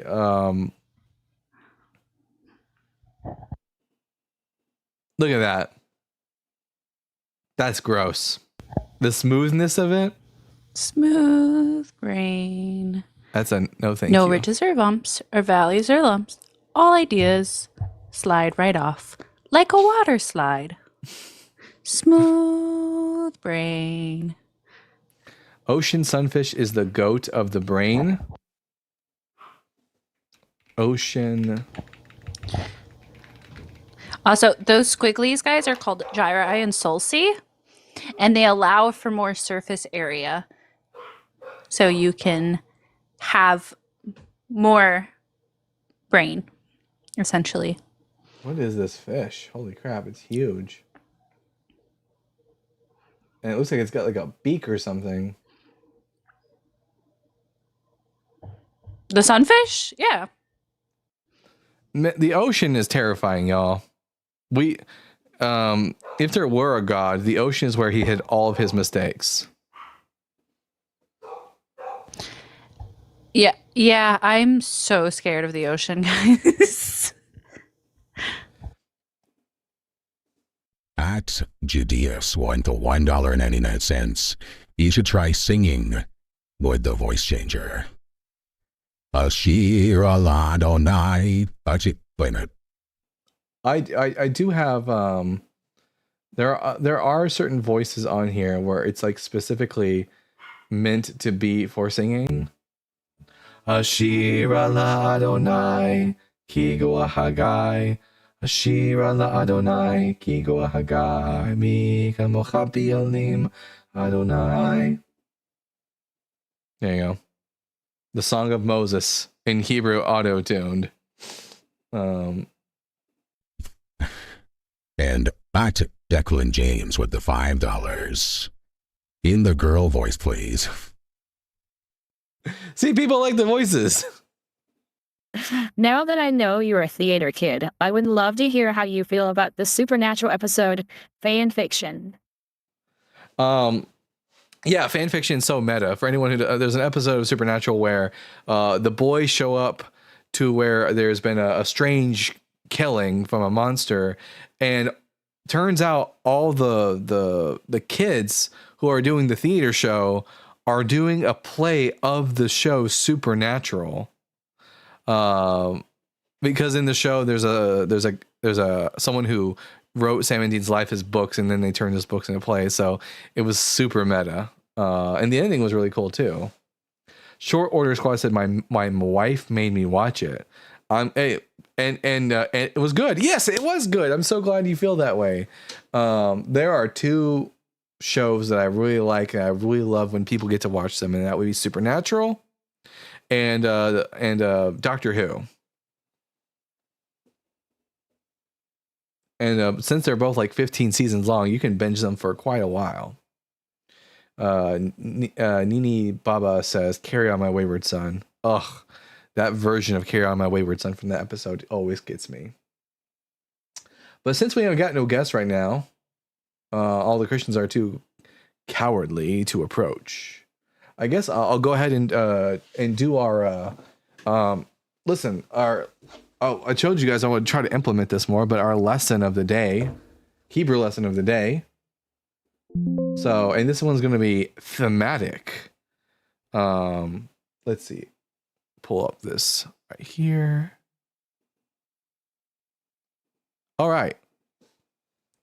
So, the Hebrew word for year is the word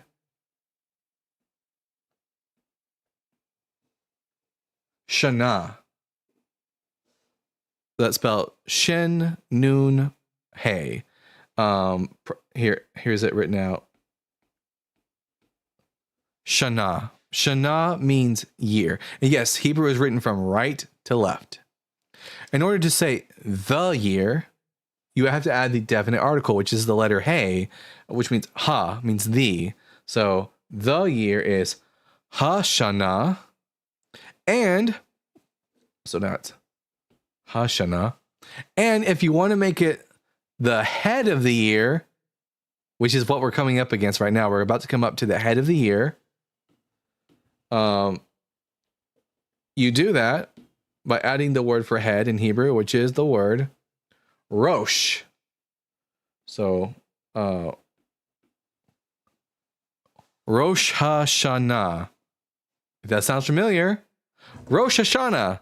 It's the Jewish, which is celebrated by Jews during the seventh month, the month of Tishrei, which at one point in their history was called the Feast of Trumpets, but now it's called Rosh Hashanah, and Rosh Hashanah means the head of the year because in Judaism, the new year starts during the seventh month of the year. I know it's confusing, but yeah. So that's why that's how you say New Year's in Hebrew, Rosh Hashanah. Now, yesterday, some of y'all were asking me, why is it that some people say Jesus H. Christ? What does the H stand for in Jesus H. Christ? Because as many of us know, Christ isn't Jesus's last name. It's not a surname. It's a title. Oh, yes, actually, Eddie, correct. That's correct. The Rosh is spelled Resh Aleph Shin, not Resh Vav Shin. Thank you for that. Why is Jesus called Jesus H. Christ? What does the H stand for? So in Greek, it's not Henry A.R. It's not Henry. In Greek, Jesus's name is spelled iota, eta, sigma, omicron, upsilon, and a final sigma. Jesus. This is how you write it with like capital and lowercase letters. The first three letters of Jesus's name in Hebrew and Greek, Jesus, right here. The iota, the eta, and the sigma, or those are used in a lot of like Christograms in churches. Like they have symbols of Jesus's name, and one of the more popular symbols of Jesus' name is just to have the first three letters, the iota, eta, and sigma, which correspond using Latin letters with I, H, and S. Sometimes what ends up happening is that, especially after the S, because the fact that in Greek the S sometimes looks like a C, some fonts of the IHS look like IH, and the S looks like a C in some fonts. And of course, when the letter J was introduced to the English alphabet about 700 years ago, that's when you get some variations of it that look like JHC, along with JHS. But it's just the first three letters of Jesus' name in Greek. But people ended up thinking that the J and the C in this Christogram stood for Jesus and Christ, and that meant that this must be Jesus's middle name. So that's why people started to say things like Jesus H. Christ as an explicative. So for those of y'all who were asking us today, there you go. I refuse to believe this. He has a middle name. He has a middle name. and it's Harold. But yeah, there you go. There's the origin of the I like Liquid's comment. Jesus Hooters Christ. Jesus Hooters Christ. Don't tell Holy Hunkers about that. They'll love that idea. But Christians. Listen, I've got spots open on the TikTok chain on the TikTok live. I've got spots open on the YouTube. Maybe I need to do what do you think? Do a TikTok restart, Ashland? Yeah, probably. All right, we're gonna do a quick. I would say so. It's New Year's Eve. A lot of people have friends unlike us, so they go out and do things. Just saying. Oh. I've been called out. I said us. This includes myself. Hey, Godless Engineer. We're glad that, like us, you don't have anything better to do than be here. But we're gonna do a quick TikTok. Godless totally has plans. Yeah, he's cooler than us. He's slumming it with us. Okay, guys, we're gonna do a quick TikTok restart. We'll come right back, and hopefully we'll get some opposition in the box. Here we go. And this is the part where we talk shit about the people on TikTok. No, I'm just kidding. We love them. Wouldn't be here without them. All right. Restarting in 3, 2, 1, go. All right. And we're back.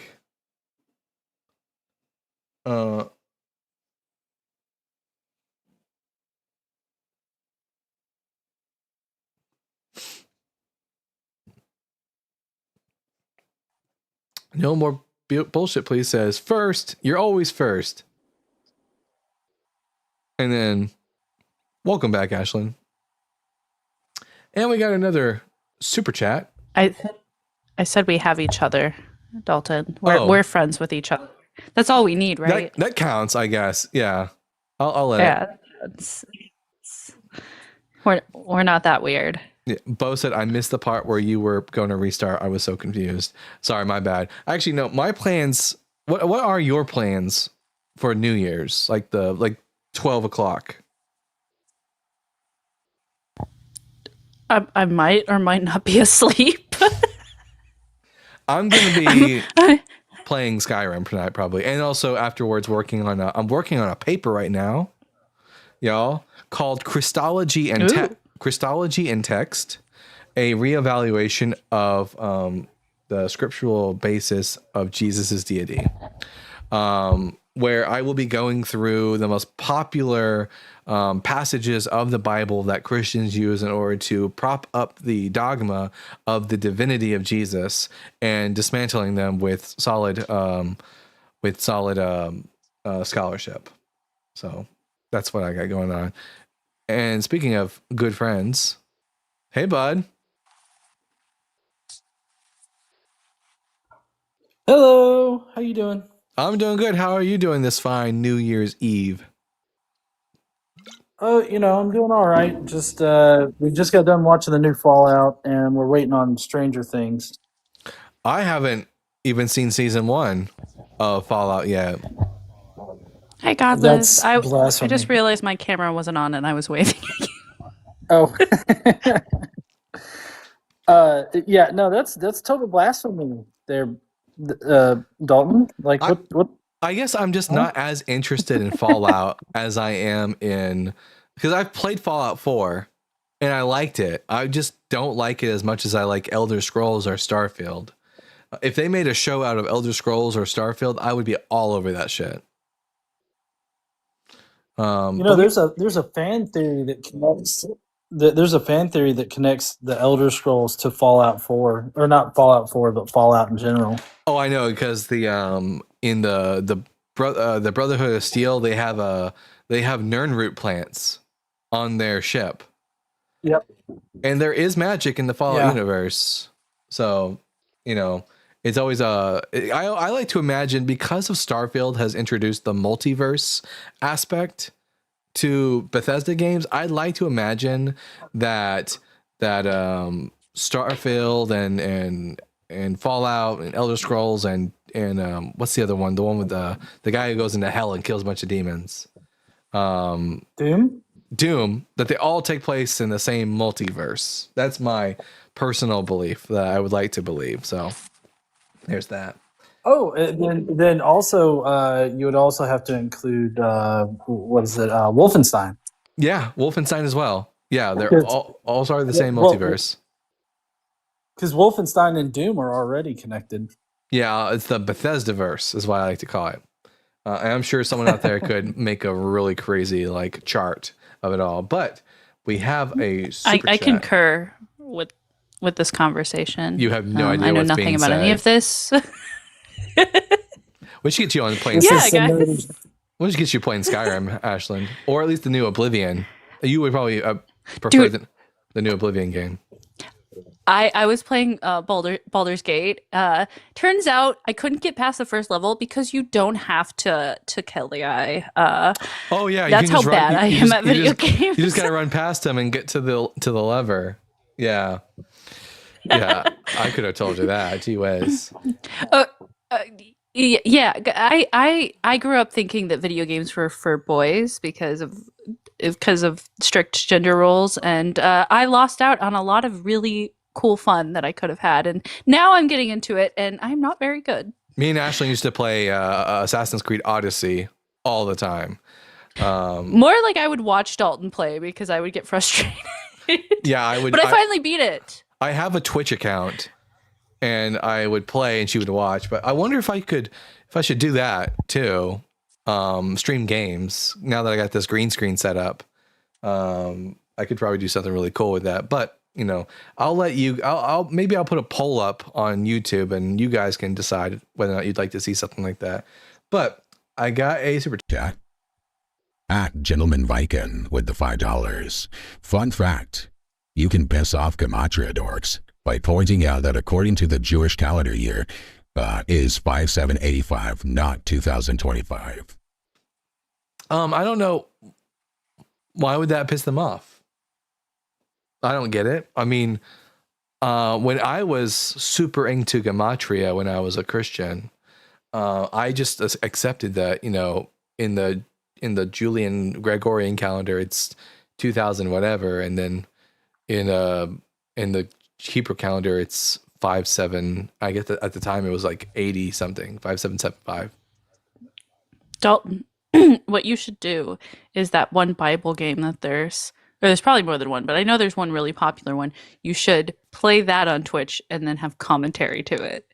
I would totally watch that.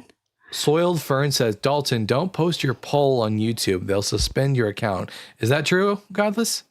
You're more of the YouTube expert. Well, no, do you do the polls through the poll chat, like the chat in the poll? I don't know anything about poll taking in YouTube. I don't know anything about it yet. No, I think he's talking about an actual poll. Sorry, my wife thought you were talking about my member.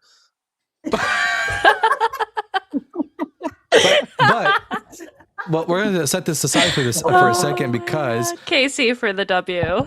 We got a guest waiting up for us now, and we're going to try and bring him on. Hopefully, I can make this work. You know, we're still working through the kinks of figuring out how this whole situation works. Godless, we can't talk to the YouTube guest, by the way. Yeah, not just yet. to let you know, so you don't start talking. And Okay. All right, guest, can you hear me? Yes, me. Yes. All right, fantastic, guest. What's first and foremost? What's your name? Mark. Mark. All right, Mark. I'm Dalton, the Bible there's guy. a reverb. Oh, here, maybe there's a reverb, Dalton. I can do something about that. Here, now say something, Mark. Mark. There we go. Got that all figured out. Mark, welcome to the Bible Guy Show. I'm going to ask you some preliminary questions, and then we can move forward with the conversation. Question number one, Mark. Congratulations, by the way. You are our first official YouTube call-in. That's actually working, so there's that. You've made history today. Question number one, Mark. Yes. Are you at least 18 years old? Yes. Question number two, are you a Bible believer? No. Okay, I'll skip question three and go to question four. Question four, Mark. What pronouns do you prefer to go by? Him. And then bonus question, because it's New Year's. Do you have any resolutions? I want to cook more. You want to cook more? Hey, I like that. I might need to do that as well. I need to definitely get back to cooking. I haven't cooked since I worked at a restaurant all that much. I know he can't hear me, but W him because cooking is fun. And Ashlyn said W to you for cooking. You can't hear Ashlyn, is that correct? I haven't heard anyone else. All right, okay, just checking. We'll get that. By the way, everyone, we'll get that situation situated sometime this upcoming week. Justin's going to help it to where I can like have the YouTube and TikTok guests be able to talk to each other. So, Mark, what brings you up to the Bible Guy Show? I just had two questions. The first one is I was always wondering why did bless Jacob even though he stole the rights and did all that stuff with his mom, right? And he also tricked him out of the birthrights. Like those things are bad, right? Well, but even though what was it, Abraham that was tricked, why did God still let the blessing happen and let Jacob become the promised? That's a good. Dalton, Yeah, there's audio problems. We're having trouble. It's like a frog chirp. Yeah, we're I know. getting those, and it's Yeah, like I am hearing that, but I don't know what's doing that. But hopefully it's. I mean, y'all could all understand what he was saying still. But why did Yahweh bless Jacob even though Jacob was like performing acts of deception? Now, on the one hand, you could just say that, Yahweh's not exactly a good bloke. He's going to bless his particular special people no matter what they do. However, some have noted that what ends up happening to Jacob in the end, where he ends up going to Laban, and then what ends up happening? He wants to marry Rachel, and and then Laban deceives him, and he ends up having to marry Rachel and Leah. And some have postulated that this was perhaps like God balancing out the equation, so to speak, that Jacob is now being deceived himself. He gets deceived out of the wife, he gets deceived out of the payments later, and as a result, this is God like showing that what you did, you're going to have to pay for that later in life, which he did. So this is the answer that some rabbis have given. Now, there is a book on this specific topic. That actually goes more into and I need to read it for this upcoming year, and that's one of my other New Year's resolutions, is doing more reading and more studying. But there's a book, let me see what it's called. Godless, are you familiar with what I'm talking about? The Trickster God book? I'm sorry, what book is it? It's a book about God being a deceiver and a trickster. It's not ringing a bell for me. Here, let me see. Book about being a trickster and... Like, you talking about a book of the Bible? No. This is an academic work, not a book of the Bible. It's called Jacob and the Divine Trickster: A Theology of Deception and Yahweh's Fidelity to the Ancestral Promise in the Jacob Cycle by John E. Anderson. So, Mark, if you want like more detail, here, go ahead and get something to write this down with, and I will just repeat it for you, and you can write it down. But yeah, this is a good. Tell me when you're ready. I got a paper. All right, Jacob and the Divine Trickster by John E. Anderson. You know what's funny, Dalton, is I Another question. was searching this up. First Kings came up, Exodus and Genesis. Andy Anderson. Other question was, what makes Paul so important? Why does he get to continue the lineage of the godhood, you know? Well, okay, what makes Paul so special? What makes Paul so special is merely the fact that here, I'm going to reconnect your mic real quick, and hopefully that'll deal with that problem.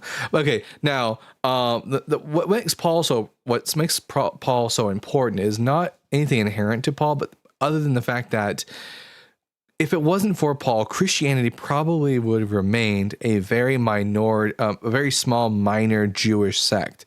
And like most Messianic sects, it probably would have died out. We do know that there was a Jewish sect of Christians, and they did eventually just die out. But because of what Paul did, allowing Christians to come in without the necessity of keeping kosher laws and circumcising, and if you want to join Judaism, some of the biggest hurdles for joining Judaism is going to be not eating your favorite foods and also cutting off the tip of your dick. Now, if you can get rid of that hurdle, then you can make Judaism a lot more enticing for a Gentile audience. And that's exactly what Paul did.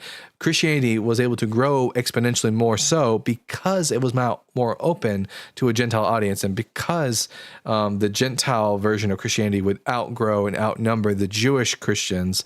That would become the prominent form of Christianity, and that's what made Paul so important, is the fact that he was the patron of that particular form of Christianity. Oh, now I can't hear you at all. 1 second. Unmute. Here, say something. Why can't I? Technical difficulties with Dalton.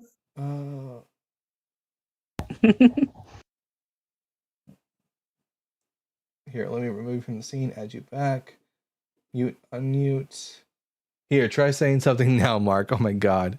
This sucks ass. But this is all part of the additional control audio settings. All right, let's see. Echo cancellation on. You're on AirPods right now. Maybe if you take off your AirPods, maybe that'll fix it.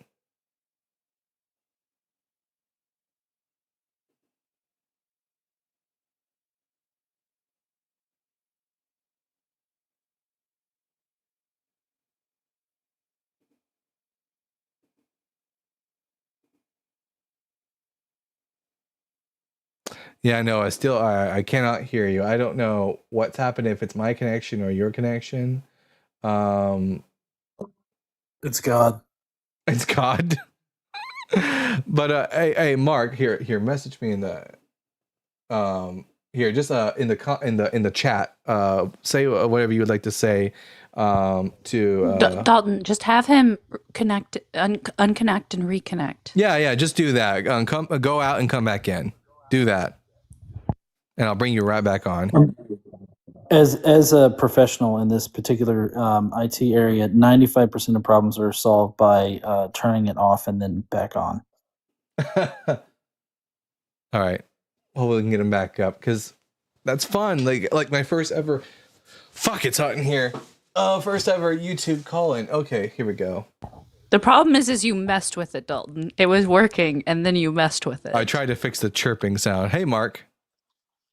Hey, how's it going? There we go. Gotcha. All good. Now we can hear you back again. Anyways, so where did we leave off, Mark? Well, you're just telling me, I guess, why Paul was so important. What makes him wrong, but you said the answer to that. But I also want to know, if you got time, who is Melchizedek, and what is he? Is there more lore in the Jewish side of things than the Christian side of things for Melchizedek? Yes, absolutely, there is. Okay, so first and foremost, Melchizedek is only mentioned twice in the entirety of the Hebrew Bible. The first time he's mentioned is going to be in the book of Genesis, chapter 14, and we are introduced to a figure whose name is Melchizedek.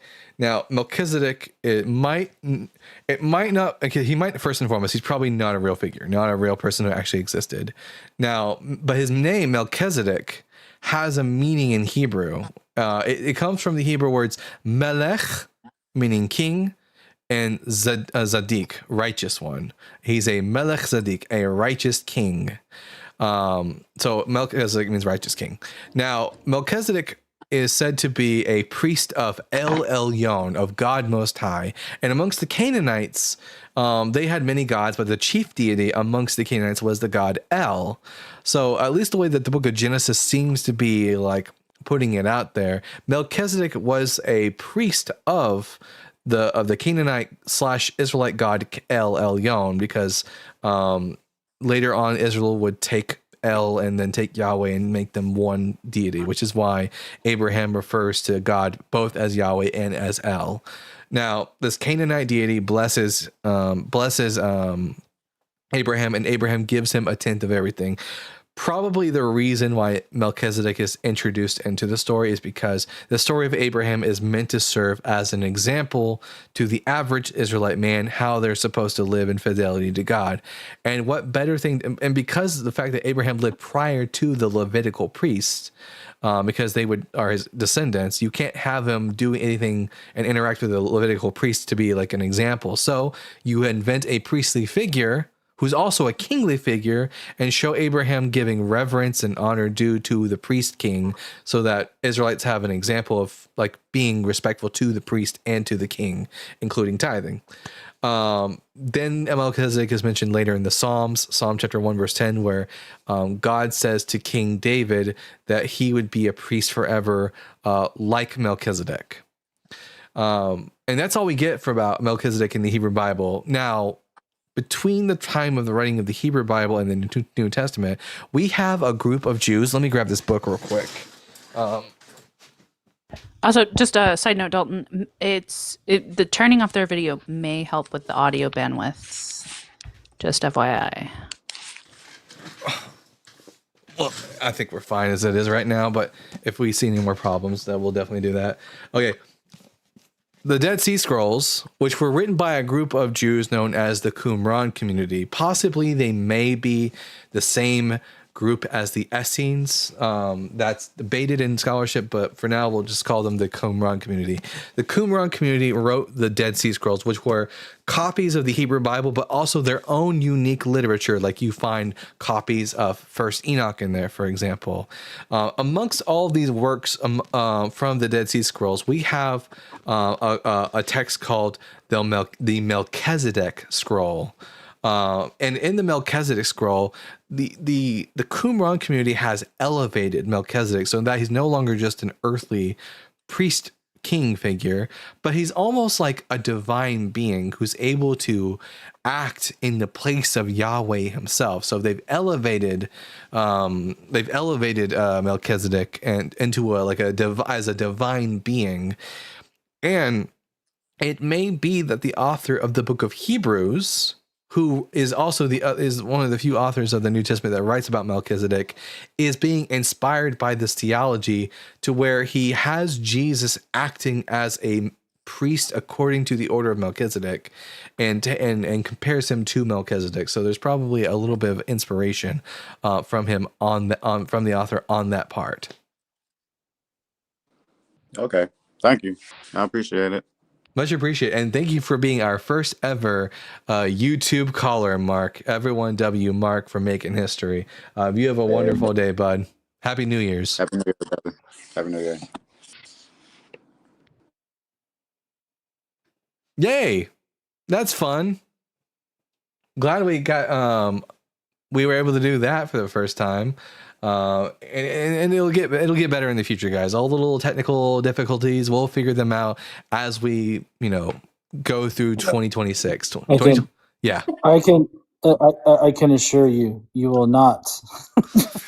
It will never be perfect. I'm sorry. It's not like no. I'm sorry. That's not a commentary on like you or anything. I'm just saying like technical difficulties are like a common plague for like live stuff when you're doing complex like stuff like this. So it's definitely not a commentary on you or your capabilities. It's a commentary on how shitty technology is in general. Well, it'll be better than it is right now. We can at least say that, but yeah, no, especially so like right now your voice is double, Dalton. So I'm sorry for interrupting, but it is. Yeah, you have a reverb. Yeah. Technical difficulties with the Bible guy. Here, how do I sound now? Talk again. Check 1 2 3. Check 1 2 3. You still have a reverb. What the fuck? Oh wait. It's a very sources. subtle. How about that? reverb. How about that? Check No, 1 2 3. you still have a reverb. Yeah, you still got a reverb. Do you have like a duplicated mic source or something like that that's being piped in? I don't think so. Not that bad. Like that's why I didn't say anything. It's only when they're like people are commenting about it. But it's just a very subtle one. I'm trying to see it says my desktop audio is going. And where is the voice mod mic is going? I mean, Dalton, they're pretty much right on top of each other. It really, I was just kind of, I guess I was being a bit of a D, just pointing out the technical difficulties. Kind of. Hey, Godless, have you learned not to say that word on TikTok? Yes, I've learned. Finally, after two banana. Wait, which word? Where I D. I can't say D. At least for me, I can't say D. Is it another word for the anatomical piece between my legs?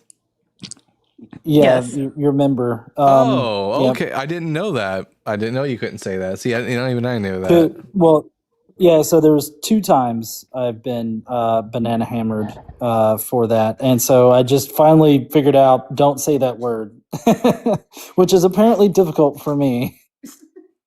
Well, I mean, I say all kinds of shit on these lives, and so far, for some reason, I've never I haven't been bananaed this whole entire time.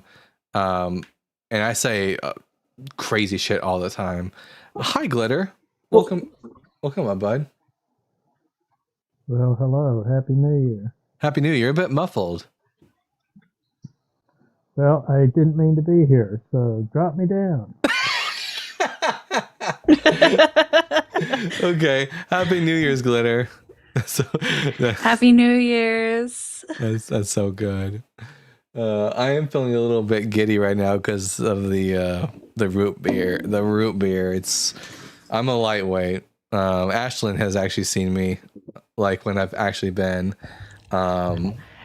inebriated. It's so funny because we're opposites. We're opposites about that. Oh yeah, you could down a whole keg. Me, I'm one, and I'm already feeling kind of fuzzy in my face a little bit. All right, we got some super chats. Yeah, man, lightweight. Yeah. Yeah, I am.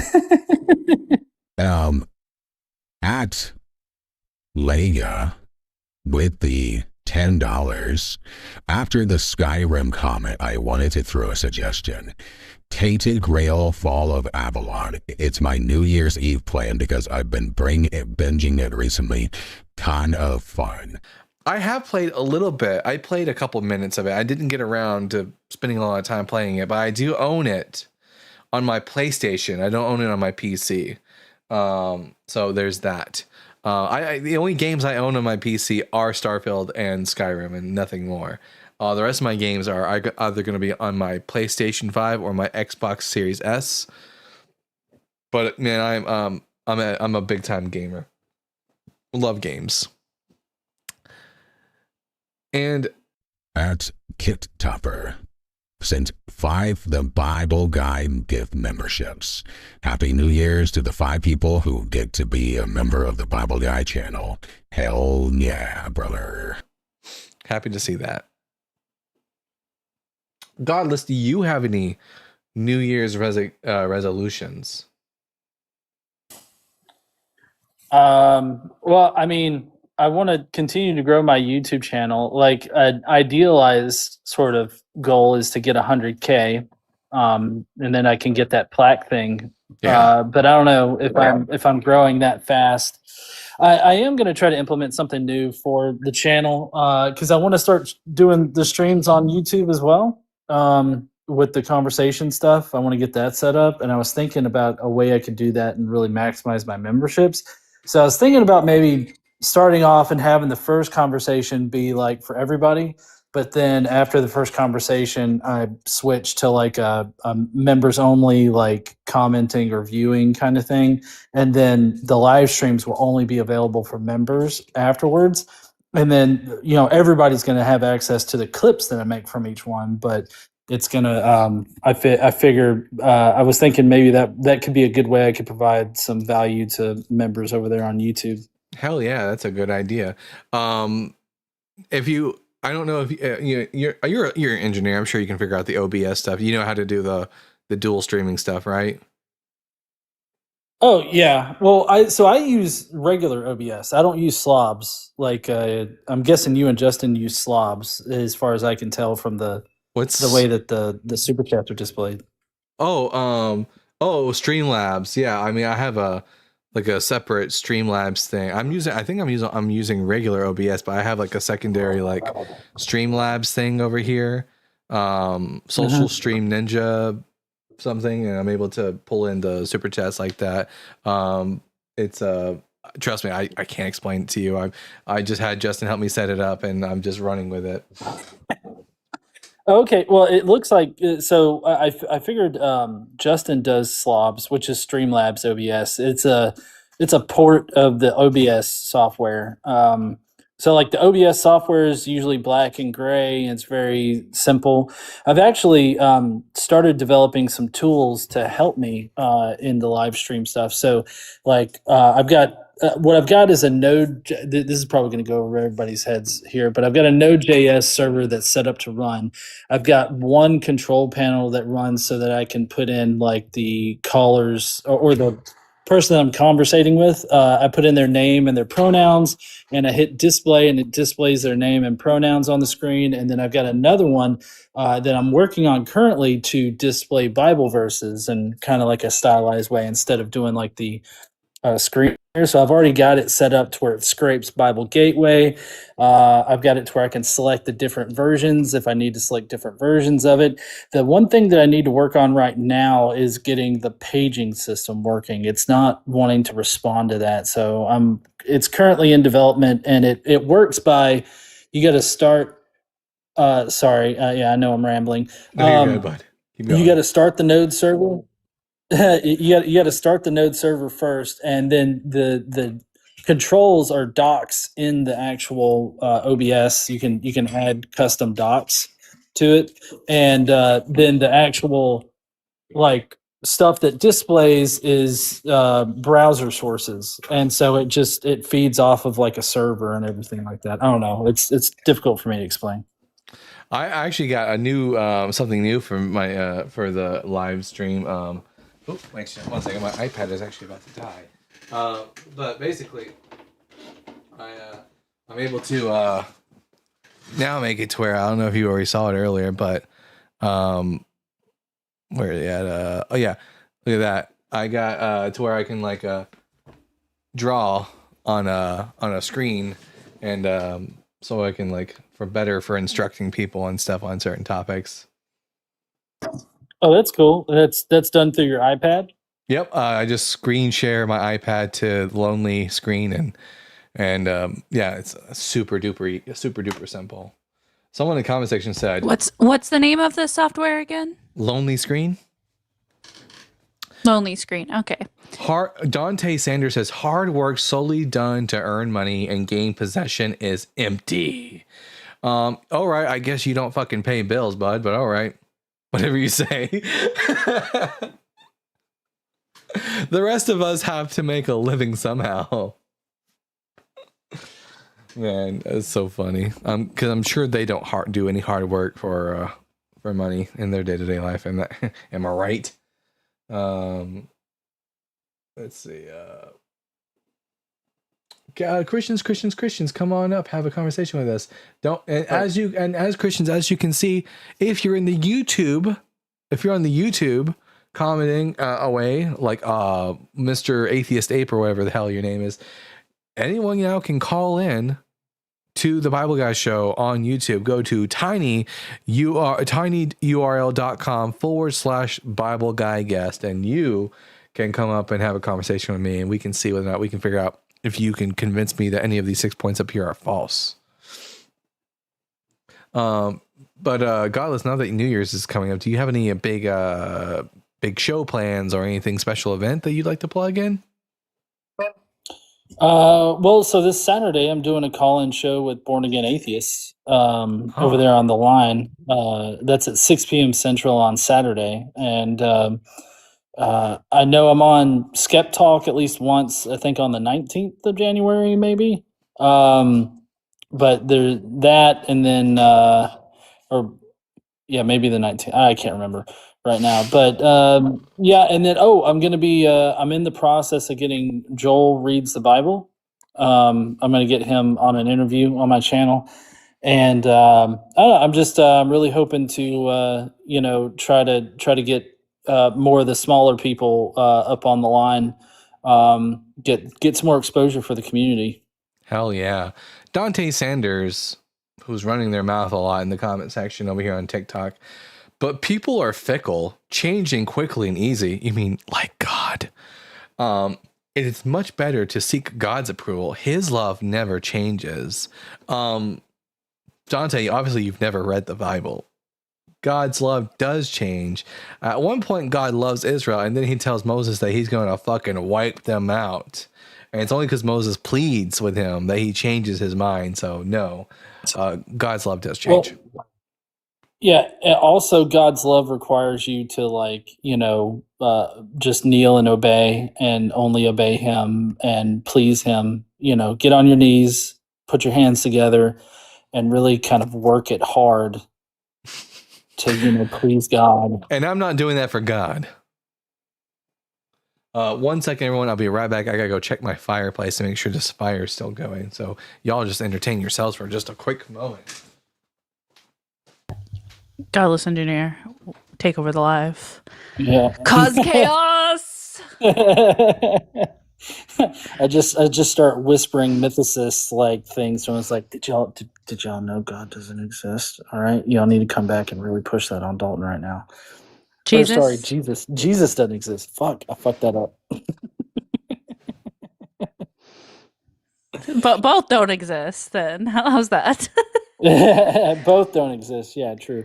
So strength in Christ should probably come up and have a conversation. I'd love to have a conversation with somebody tonight. Rounding out the 2025 year. Right. Who's going to be our last guest for 2025? Strength in Christ.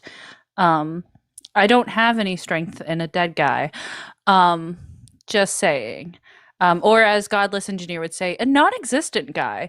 So why don't you come up and convince us that your Jeebus is real and did all these things? Don't you remember 1 Peter something fucking another verse?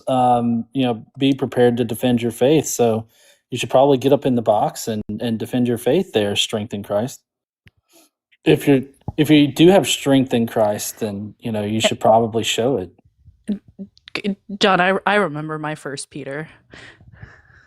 What? Your 1 Peter? How could I forget? Yeah. I did not catch that coming out of my mouth, so. I have headphones on, by the way. All right, guys, behave now. By the way, first and foremost, I remember my 1 Peter as well. Second off, yesterday, actually, Godless, I was talking to Justin, and Justin, I told him to read Dr. Richard Carey's book, and then he was like talking about how he finds it hard to believe that Paul and the apostles weren't real, and I told him, actually, according to Dr. Richard Carey's mythicist hypothesis, it doesn't require you to believe that they're false. In fact, it requires you to believe that they were real people, which he didn't know, and so reignited his interest in the topic, I think. Yeah. I mean, I think a lot of people have misconceptions about minimal mythicism. They often conflate it with like Christ before Jesus and all that. And I am totally not convinced by, Jaron's position on that. But no, it totally relies on Paul as being the first at least our first written piece of evidence that we have of the Jesus character. And so it definitely highly revolves around him, especially with the beginning reference class. Because I feel like that's what a lot of people mistake. They put Jesus in a reference class of mostly historical people to start off with. So it kind of makes it out like you're starting off with the presupposition that he did exist, and then you're trying to find things to prove he didn't exist, as opposed to starting off from an agnostic position or a more relevant reference class, which I put him in a more relevant reference class of like the mystery cult savior figures that match all those like rank raglan things that are mostly filled with fictional characters. And there's a lot of different factors that go into placing them in that reference class, but I feel like that's where most people kind of get off track. Oh, there was one thing that I've been meaning to talk to you about, Dalton, and that's the I remember I was watching one of your lives, and somebody brought up the Talmud Jesus. Yeah, they did, didn't they? The Jesus Ben Stada. Yeah. Well, I was going to point out that there's a lot of. I can send you. Well, I mean, I know you've got OHJ, but there's a lot of information on that particular Jesus in there.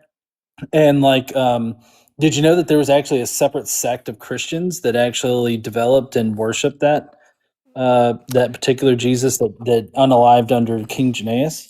Yeah, one of Dr. Carrier's points that he brings up is that Jesus being a non-historical person makes more sense if you have certain people who created myths about him and placed him in the 1st century CE during Augustus, and people outside of the Holy Land created myths about him living in the 1st century BCE under Janaeus. Yeah, I remember reading that passage. I still use the AI quite often that I created for on the historicity of Jesus, and yeah, I'm familiar with that part. Yeah. I can't remember exactly what I was going to say about it, but I just I remember that coming up. But yeah, I use your AI sometimes too. I actually have started using Perplexity more as far as AI goes, and I actually set up a space on there that searches not only OHJ but also Obsolete Paradigm, and then also Carrier's blog articles. So it just pulls from the vast swath of his stuff. Strengthen Christ in the comment section. Why are you such a coward? Why don't you always just run your mouths in the comment section every time you come in here, and yet you never like gird your loins and come up and like have a conversation? Is it because it's easier to be a keyboard warrior? I think so. Yeah. They'll never they don't have the Holy Spirit. That's all that's all I can assume. They don't have the Holy Spirit. Yeah, I feel like the Strength in Christ skipped leg day on that one. By the way, also he says at Glitter Jesus loves you. Fun fact: Strength in Christ. Dead people don't love anyone. In fact, here, watch this. Mute. Yeah, if you want to keep running your mouth, you have to come up here and do it now. Yeah, I feel like the Strength in Christ skipped leg day. By the way, also it says at Glitter Jesus loves you. Fun fact: Strength in Christ. Dead people. Oh, do we love anyone? In fact, watch like this. We have a YouTube guest now. Okay, fantastic. I'm gonna bring them in. We can also hear your voice, your audio. Yeah, I took care of it. Okay. Hello, YouTube guest. We have a. Oh no, for some reason. YouTube guest. Here, I'm gonna need you to. I'm going to mute you. I need you to turn off whatever it is you're listening to. Like if you're listening in to the YouTube while you're like calling in, turn it off.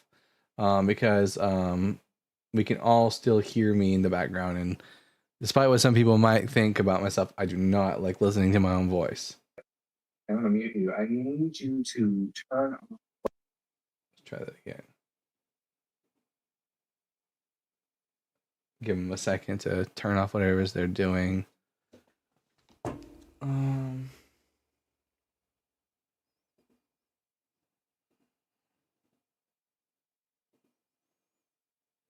on mute now. All right. Did you turn off your background? Hello. Hello. Hello. What's your what is your name? Can you hear me? Yes, I can hear you. What is your name? Hello. I mean, Oh wait, 1 second. Hello. hello. Hello. What is your name?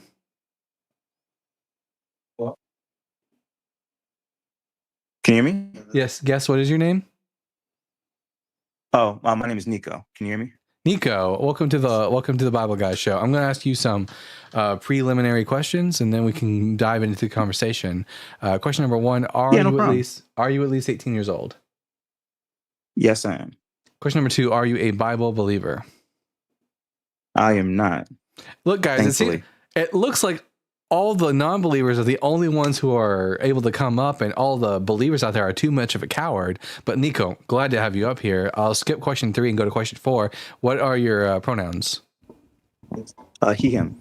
All right, and then bonus question because of New Year's. What are your? Do you have any resolutions? Yeah. I guess it's kind of like a more, I don't know if you'd say sentimental or just, but I want to be more, I want to go into next year just with like more love and more like compassion and stuff for people. Cause I feel like I haven't been as, just as like warming and embracing of people as I wanted to be. Cause this was the year I actually deconstructed and deconverted. And so now I'm kind of getting out of that Christian mindset that really like affected me mentally now. And I just want to almost like pay it forward and just give a lot more love and create a safe space and whatnot for everybody as much as I can going into next year. W for deconstruction. Love that for you, Nico. That's a good New Year's resolution. So, Nico, what brings you up to the show? I just wanted to really just thank you guys. So last year, I was really kind of immersed into Christianity and whatnot, and because I was giving myself fully to the faith, I was like, I need to learn this book. I need to like actually know what I'm kind of giving myself to, and so through reading, through reading it, a lot of stuff wasn't making sense, and what I realized was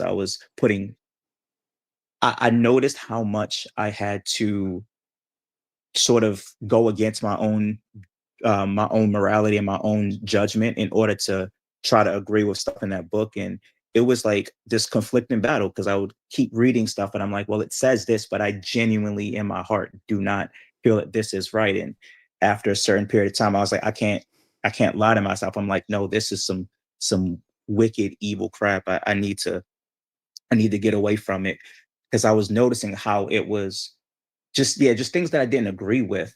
That I couldn't force it, you know what I mean? Like I couldn't force myself to agree with some of those things that I just felt in my heart was really messed up. The homophobia, the misogyny, the some of the horrible things that it accepted, and just I could it never sat right with me. So I would go to church and just I'm the one person sitting there hearing them talk, and I'm just like, no, this isn't right. And so I started deconverting earlier this year, and I kind of went through the whole year kind of in the process of doing it. And I've watched a lot of I pretty much watch every single stream that you do. And I watched Justin stuff and Godless Engineer and Joel and everybody. And it's really helped me out so much. And I just wanted to say thank you guys so much. It's emotional, even it's kind of emotional just being up here because you guys don't know how much you guys have really helped me out and changed me for the, just helped me change for the better. And now I feel like I'm much more free and much more positive and loving than I've ever been. And I just want to say thank all of you. Seriously. Oh man, I really appreciate that, Nico. When people ask, why do you guys do what you do? This is why. So let that be a lesson to all the haters out there. We do deconstruction work because People are better off when they deconstruct. And I'm so happy that you're allowing yourself to love this year. So W to you, Nico. Wonderful.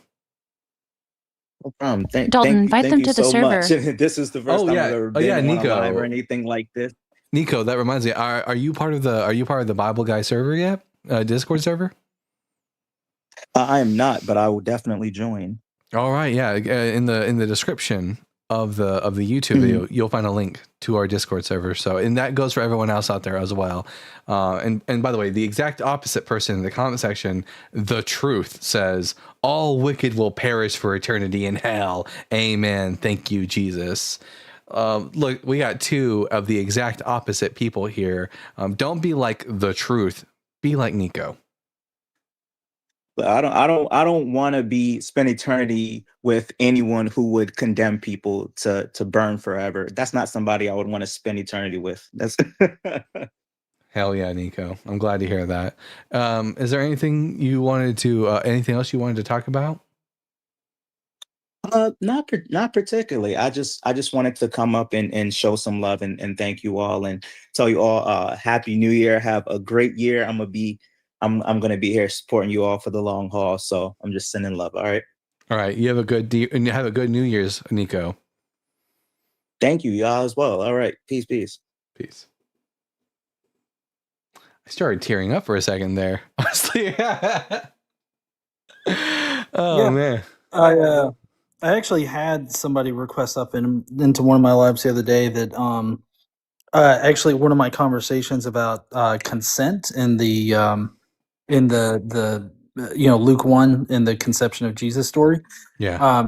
Really kind of got him thinking and everything. And so he was like in the active process of like deconstructing. And I shared with him something that I experienced in my childhood, and that's that I used to get like the random thoughts of like things I could have said better or things that I felt like were a mistake, or I'd really kick myself pretty hard if I made any kind of mistake, and I'd like obsess over it.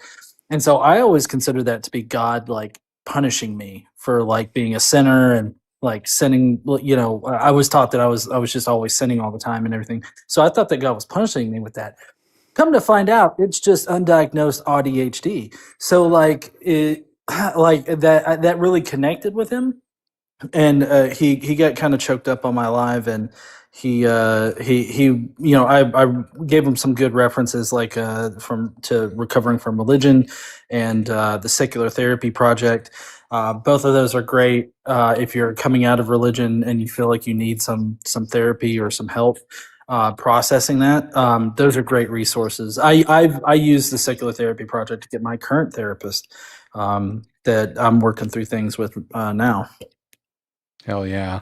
One of the things, this is completely off topic. One of the things I definitely got to get Justin's help on is, for some reason, I thought I had it set up on Video Ninja where when the guests come in, they'll automatically be muted.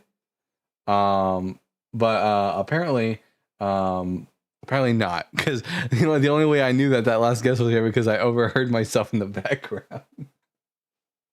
So I'm definitely gonna have to figure that out pretty soon. But we have some super chats.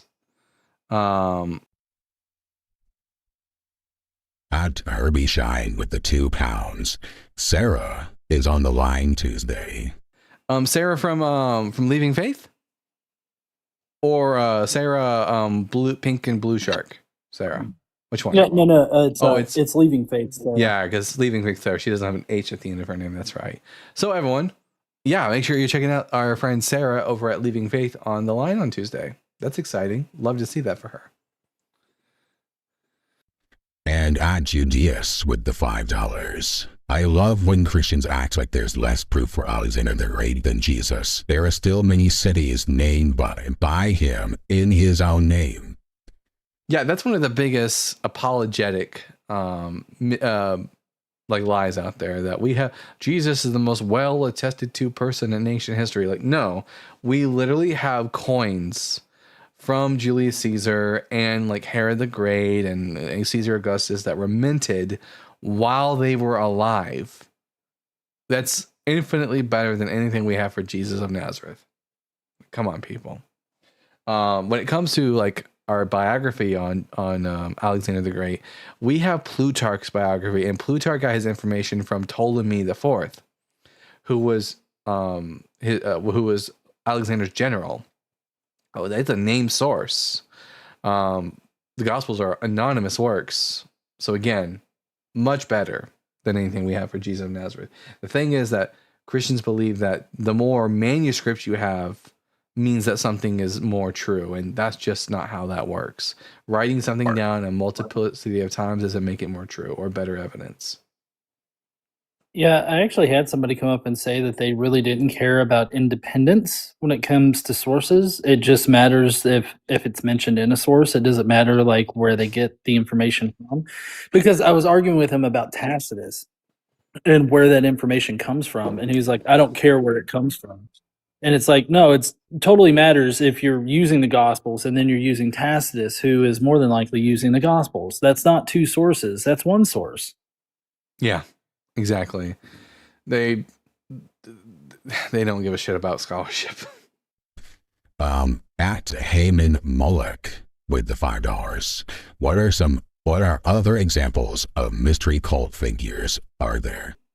What are some other examples of mystery cult figures? Another example would be Isis and Osiris. There's the Osiris mystery cult. You can read more about that in Plutarch's work on the life of Isis and Osiris. There is where's some other figures? There's the not Aphrodite, but the other one, the one that Hades stole, Persephone. Persephone has also had a mystery cult. There's actually a book that I read last year. It's really good if you want to know more about mystery cults in the ancient world. Gotta say what you're going to say while I'm looking for this book.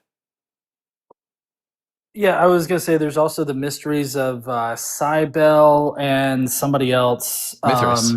That's also... Is it Cybele and Mithras? Oh, no. Well, I know Mithras. Yeah. I was just naming another one. Yeah. There's that one. Also, there's a lot of fun parallels between Romulus, like the supposed founder of Rome, and like Jesus and like Paul, because there's actually a story centering around Romulus that's very similar to Paul's Road to Damascus story in Acts. So like there's a lot of similar things there as well. Are you sure it's the Paul's Damascus Road experience, or is it that the story is similar to the Road to Emmaus story from Luke? So in the Romulus story, there are two of Romulus's disciples walking towards Rome when Romulus appears to them. Well, so I guess the version that I heard was that one of Romulus's close friends was traversing between two cities, and Romulus appeared to him, announced his like gospel or his good news and everything like that, and then ascended up into heaven. So like it was very similar to the Damascus Road story in that, Paul is traversing to Damascus and Jesus appears to him on the road, witnesses to him, and then, I guess leave. It's similar in that kind of fashion. Now, the book that I would suggest for everyone who wants to know more about mystery cults would be, here, I got a picture of it on the board. Here, we're going to pull it up. Mystery Cults in the Ancient World by Hugh Bowden. I read this book last year. Well, I say read. I listened to the audio book on Audible. It's an excellent book. It tells you all about mystery cults and how they function in the ancient world. 100% would suggest it if you want to know more about this topic in greater detail. And we have at Joshua Everett with the $5. Happy New Year. I learned a lot from you and Justin in the past months. Thanks for everything, and here's to a better class of callers in 2026. Well, I don't have my hopes too high for a better class of callers next year, but I'm hoping we at least get more callers next year. That's what I would like to see. But yeah, better class would be better, but Christianity doesn't have a lot to offer in the way of online apologetics. I agree. I personally, I think that I'm going to be hitting the Christianity does more harm than good, because that kind of plays into like the Christian nationalism stuff that we're facing right now, and then also the consent aspect. Because I feel like that's like a major aspect that Christians don't want to admit, is like how poor consent is represented, or like rather the lack of representation of consent in the Bible. But also I feel like that plays into their basic misunderstanding of like how consent works, and it plays into like purity culture and like how women are treated by religion in general. Like it plays into a lot of different areas. Yeah, I really like listening to Alyssa Lube. You know who that is? Oh yeah, I love Alyssa. Yeah, I love her stuff. She has a great, some great content on TikTok where she talks a lot about where she interacts with a lot of. I mean, yeah, she's the one who did a lot of interactions with Andrew in the past. Which, by the way, I heard that he tried to come back up on another live and then got banned. Oh yeah, I was on with Sydney Davis Jr. And he tried to call in, and we brought him on, but then I immediately muted him. I should have let him talk so that like the record would show yes, he actually was there, as opposed to us just banning him and proclaiming that he called in. But I really wasn't going to let him have like another minute on the platform. So I don't know. It's kind of like it was a weird situation. Glad to be part of history on that one. And at Sir Game-A-Lot with the $9.99. I love the background you chose. Happy to see you on tonight. Hashtag gay for Dalton. Hashtag rock hard for Doug Schism. Oh no. Not the schism. But happy to have you here, Sir Games a lot. Loves Sir Games a lot. I'm very curious. What is your favorite game since you are Sir Games a lot? Like I said, everyone, I'm going to be probably spending the rest of my night playing Skyrim once this is all over. I've been modding the hell out of Skyrim. In fact, as it currently stands, let me take a look and see how many mods I have installed on Skyrim. You got those nudie mods installed? Yes, he does. I saw it. He does. Yes, I saw the I've smile. seen it. Currently, I'm sitting at 389 mods on Skyrim. I put a lot of work into a lot of that work was physics, getting physics for the hair, physics for the clothing, and stuff like that. But yeah, there you go. Now you guys know. Nudie mods, yeah. Gotta get that page jiggle down. I gotcha. Jiggle physics, yeah. Jiggle physics, 100%. I love all the extra quests. Me too. Laura says, I have 500 gigabytes in Skyrim. I downloaded it and installed Novus. Oh, my computer cannot currently handle there are some like mod lists on Skyrim where there are over 4,000 plus mods, and I tried playing Lorem on this computer, on this PC. It could not handle it. So 2026, one of my goals, as well as the apartment and making the stream better and stuff like that, I want to get a really nice, like very powerful machine. So I'm going to be doing a lot of research on what it would take to be able to play those games, high class games on my PC, and learn how to put it all together and stuff like that. I was about to say, I'm assuming Justin probably made it to where you can do upgrades. Yeah, and if I really have any troubles, I can probably just get his assist on it, because he's the one who put it together. More super chats. At Judius with the $2. I'm playing HO14 while watching Godless, do you know what this is? HO14? HOI4. Here, let me see. What is HOI for game? Hearts of Iron 4? It's like one of those Oh, map games. I'm very particular about the kind of games. I don't know anything about this stuff. I like to play games that are like third person action adventure RPGs and stuff like that, like Skyrim and Starfield and you got to start playing Diablo 4 there, Dalton. oh man, the turn-based games are the only turn-based game I've ever played that I remotely enjoyed was Baldur's Gate 3. I really liked that one, but I also had cheats turned on.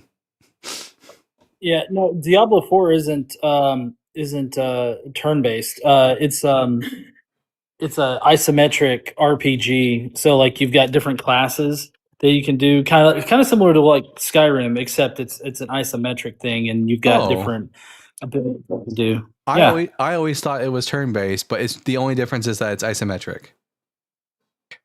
Yeah, it's isometric, so it's I mean, kind of third person, I guess, but it's like, it's extrapolated. Yeah, I know it. Yeah, I know what that is. Yeah, maybe I'll give it a try out sometime in 2026. I also really enjoy Red Dead Redemption 2. I've lost a lot of hours in that, and both the Horizon Zero Dawn and Horizon Forbidden West. Have you played the Horizon games yet? Oh yes, the Horizon games are great. I've still got to work on the second one. Second one's so good. Playing that one, but I played through the first one all the way, and it was awesome. It was a great story. I'm glad they're adapting it into a show. But hey, I've actually got to get out of here and eat dinner and everything, and then I've got a line show to do tonight. So I'll see y'all later. Y'all have an awesome night and everything, and I'll talk to y'all in the new year. Okay. All right. Have a happy New Year, Godless. Happy New Year. Bye. We'll send Dalton, people. I sent you. Yeah. I sent you a meme. Oh God, on Discord. Yeah. Oh boy, it's You probably. can show the class this one. I was about to say. You can show the class this one. Is it going to be inappropriate? This is from one of our Discord members, Fern. Guys, she sends me so many inappropriate pictures. I just never know. I do not. Oh, that sounds suggestive. Actually, not like that. Oh, yeah, guys. Dalton gets to see the real me. Oh my God. Let's take a look. All right. Browser. What does it say? It's two women arguing, saying, "You're going to hell." You got to zoom in. Oh, we can't see. There we go. You're going to hell. Oh well. Who's in hell? People like you. Then who's in heaven? People like me. You need to work on your threats. Yeah, honestly, Christians, like, if all the people in heaven are like y'all, and all the people in hell are like me, that's just a selling point for me to not want to go. Like, Jesus Christ, come on, people, work on your car salesman pitch a little bit better. No, all the people in heaven are like Christ. Well, considering that Jesus would refer to a Gentile woman as a dog, and he was also like observantly Jewish, and therefore was okay with slavery and misogyny, hard pass. Also, if all the people in heaven are like Jesus, then everyone's dead, because Jesus is dead. Booyah. Now, I wonder if Cairo is going to come in and defend any of the 6 points, or if they're just going to be another one of the Christians who comments and that's it. It's incredibly boring, people. Let's see over here in the I guess I'll read some over here. Witcher, Fallout 4, Starfield are my top 3 replays. Yeah, Sharon Perez, love that. Starfield doesn't get enough love. I know there are a lot of Starfield haters out there, but me personally, I love Starfield. It looks like someone's up. You're the one who needs to justify the claims, not me. No, I'm not. No, these are not me making positive claims necessarily. These are just points for like what I personally believe. I can justify why the Bible's not inspired. It's because it contains contradictions, scientific and historical errors, unfulfilled prophecy, and the reason I don't believe Jesus was Messiah is because he didn't fulfill any prophecies. The reason I don't think Jesus came back from the dead is because I've yet to be given any good reason to think so. And the default position is that people die. Jesus was a person, therefore he's dead. You would need some positive evidence for me to believe that Jesus rose from the dead. Jesus was God. I can defend the fact that the Bible never makes that claim, and I can defend all these claims positively. But the thing is, I think you're going to be lazy and not come up and actually like argue against any of the points. Like, I can make the positive claim that Jesus wasn't Messiah. He didn't fulfill prophecy. Nope, it certainly doesn't claim Jesus is God, but I guess, are you going to come up here and defend it?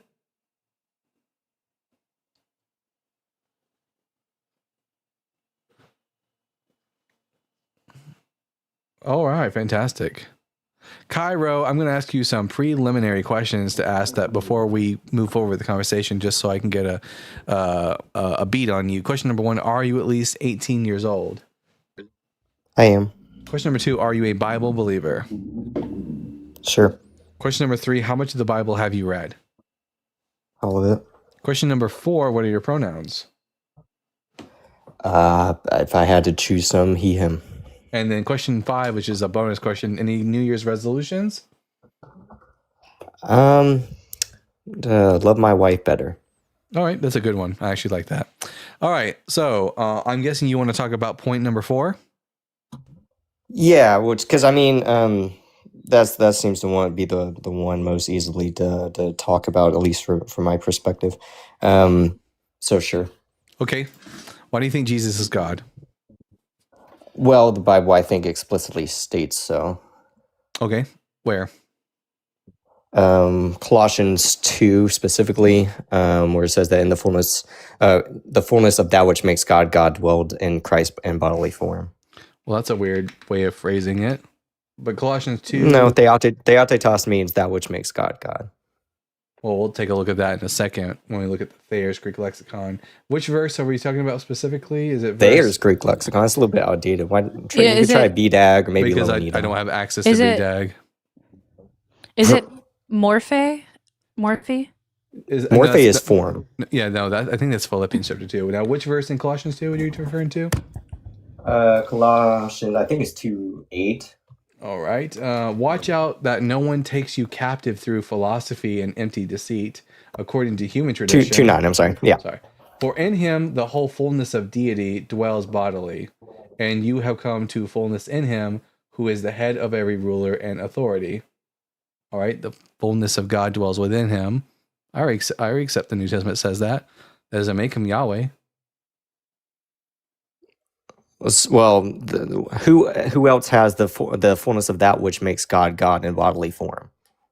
The fullness of in bodily form. I mean, I guess any believer would. You have the Holy Spirit in you, don't you? The fullness of deity, the fullness of the properties of that which makes God, God. If you just want like an individual who is like, an individual who like is manifesting God, if you will, in that way, the physical representation of God on the earth. We could talk about like King Solomon, for example, or King Hezekiah or King David. But notice that's not what the text says. It doesn't say he's the manifestation of God. He says that the fullness of everything that makes God, God dwells in Christ in bodily form. The fullness of deity dwells bodily within him. God is within him, and he fully represents God to other people. It doesn't say God is within him. It says that which makes God, God is within him. Well, no, it says the fullness of deity dwells bodily in him. Yeah, so the term theotetos in the original language is hatoi hatiin auto katokai panta plerometes theotetos matikos. Theotetos is referring to that which makes God, God. 9. Take a look at the Greek. In him dwells all the fullness, the pleroma of the theotes, specifically. It's not theotes, it's theotetos. Theotes appears in Romans chapter 1. It's actually a different. No, the root is theotes. The exact form. The exact form. I'm just looking at what the root means. This is, let's see, the state of being God, Godhead, and it dwells in him. Yeah, so the state of being God dwells in Christ in bodily form. How does that not make him God? Yeah, no, God just fills him, but doesn't mean like if I fill a glass with water, and the fullness of water dwells in the glass, is the glass water now? But that's not what the text is saying. The text isn't saying that he's filled with God. It says that in him is that which makes God God. That the properties that makes God God are in Christ. Did the fullness of God dwell in the tabernacle? In a localized sense, yeah. Was the tabernacle God? No, of course, I would say it's a category error. That's not what the text is saying. I would say that Jesus is no different, that the fullness of God dwells within Jesus in the same way that it dwelled in the tabernacle or in the Ark of the Covenant. So Jesus is simply just a meat suit for whatever deity dwells in him. No, he manifests Yahweh by means of like being the bearer of the divine name. He's like the bearer of the divine name. He's like the logos within Philo of Alexandria's philosophy. I would say that John's not actually stemming from Philo's uses of logos there. He's coming from a Hebraic background on this, and recent scholarship, I think, shows that. Consensus of scholarship would agree that the logos theology of Philo is basically the theology of the New Testament. Philo talks about an archangelic being who is the image of God, the firstborn son of God, heavenly high priest. How is that not the same theology as what we find in John's gospel?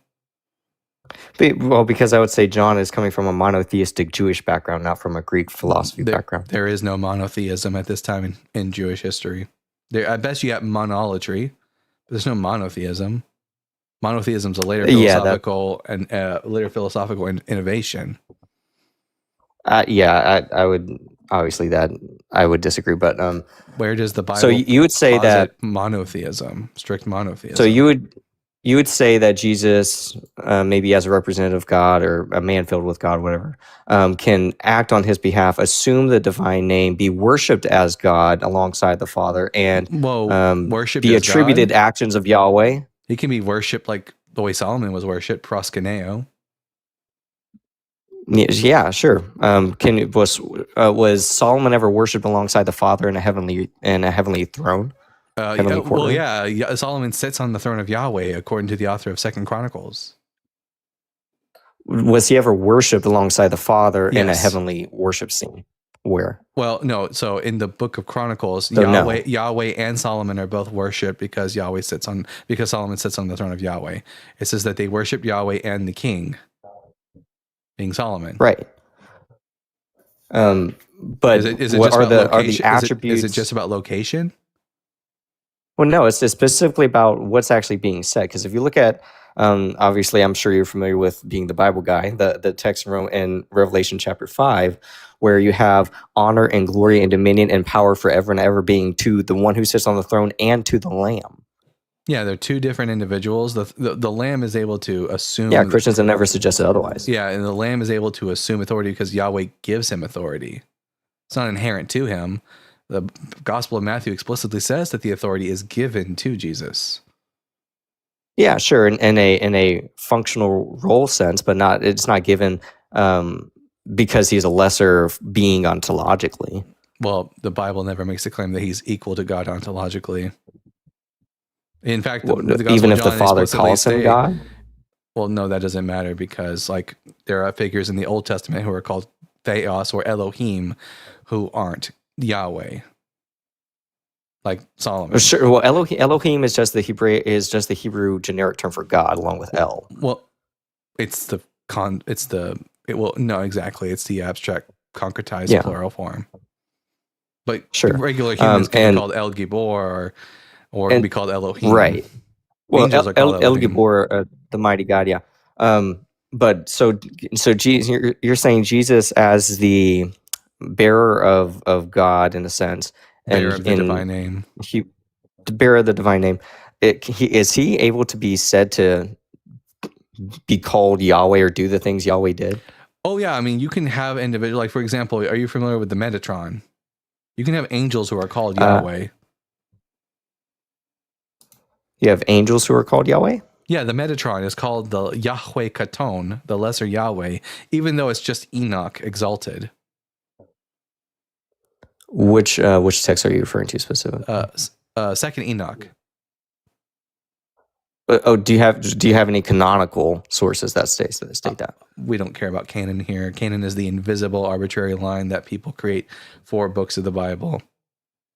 Well, I thought we were talking about what does the Bible? Well, the Bible is part of a culture, and within Jewish culture, the idea of referring to an archangelic figure as if they are Yahweh is not, and though they are not Yahweh, is not like out of the norm within the Jewish framework. But it's specifically attributing actions only that Yahweh accomplished and listing Jesus by name. Like forgiveness of sin. Yeah, angels can forgive sins. No. Like leading the Israelites out of Egypt. Yeah, an angel did that. Well, according to Jude, Jesus did that. Well, that's because Jude would have thought of Jesus as being identical with the angel of the Lord of the Old Testament, which was not Yahweh, but just a messenger who serves as the agent of Yahweh. Oh. But there's also many texts that say explicitly that Yahweh alone led the Israelites out of the Hebrews out of Egypt. That's fine because we don't assume biblical univocality here. Just because one author says one thing about what happened in the past doesn't mean that another author necessarily agrees with that. Well, yeah, I'm sure as you can probably imagine, I would posit that the Bible is univocal in that sense. But so you wouldn't have any problem then with John saying that Isaiah saw Jesus's glory. Yeah, there are lots of places in Isaiah's temple vision. There are lots of places in the Hebrew Bible where Jewish people had to renegotiate and recontextualize what the Bible said about Yahweh, because as the Jewish people were more and more influenced by Hellenistic thought, God became more and more transcendent and less like God went from being like more bodily, having a physical form, interacting with people, to becoming more transcendent. And then mediators were put in his place and say, well, whenever that happened, it was actually an angel acting on behalf of Yahweh. So I don't think that it really explained my question. Well, no, later Jews would have recontextualized the appearance of Yahweh in Isaiah chapter 6 as just being like the Logos or the Mimra instead of Yahweh himself, because they thought God was too transcendent. That the author of John would attribute the figure in the temple as being Jesus, who they would have saw as identical with the Logos figure, isn't out of the norm for like first century Jewish angelology. But sticking to what the text actually says without trying to assume the psychological underpinnings of the author. No, the text simply says that Isaiah said these things because he saw Jesus's glory. Yeah, but we have to take into consideration the culture and the beliefs of Jews in the first century. Like well, yeah, but you're saying that's the belief of the Jews in the first century. When Jesus, well, no, we have evidence of this from the writings of Philo of Alexandria. He was a Jewish philosopher in the first century who writes about the Logos archangelic figure. His writings precede anything in the New Testament. So when the author of John starts talking about the Logos figure and describes him in the same way that Philo describes the Logos figure, the natural assumption is that John is either drawing directly from Philo or Philo and John are drawing from a similar source, instead of reading back onto John a 4th century philosophical framework. Well, that's more of a source critical approach to an understanding to the text, but you'd have to demonstrate that John you'd have to demonstrate that John would have access to manuscripts and demonstrate that the production of Philo's work in Alexandria would have even spread to Israel, that John would have had access to those types of documents, rather than simply saying, oh, well, Philo says this, John seems to says that, therefore. We don't know where John was written. We don't know where John was written. But it makes much more sense that if we have a text written in the late 1st century CE, that they're drawing upon works from the early 1st century CE as opposed to imploring philosophical frameworks from hundreds of years later onto the author. Like we have to understand the author from the cultural framework that they were alive in. That's makes much more sense than doing what you're doing. Could it be the case that John didn't have that background? it's always a possibility, but like it's more likely than reading in Nicene like philosophy into John's works. I don't think I am. I think I'm just kind of taking the text at face value. Isaiah says, I saw Yahweh, the Lord of hosts. John says Isaiah saw Jesus. Yeah, well, you have to understand the culture in order to understand what's being said here. If you're just reading the Bible alone and you're not using any of the culture or language of the Bible to better understand the Bible, then yeah, you're going to have missing pieces of the puzzle. But in scholarship, we take into consideration what does the culture at the time understand about God based on the available data. Yeah, and could it also be the case that even if that was maybe a predominant perspective within that time frame, could it not be the case that John was writing counterculturally?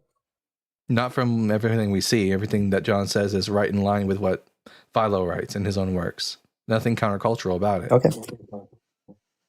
Okay. Yeah, I think I'd have to. I'm not sure if you've read it. Maybe you have, but there was a work by a lady scholar. I can't remember her name, but basically tackling the idea that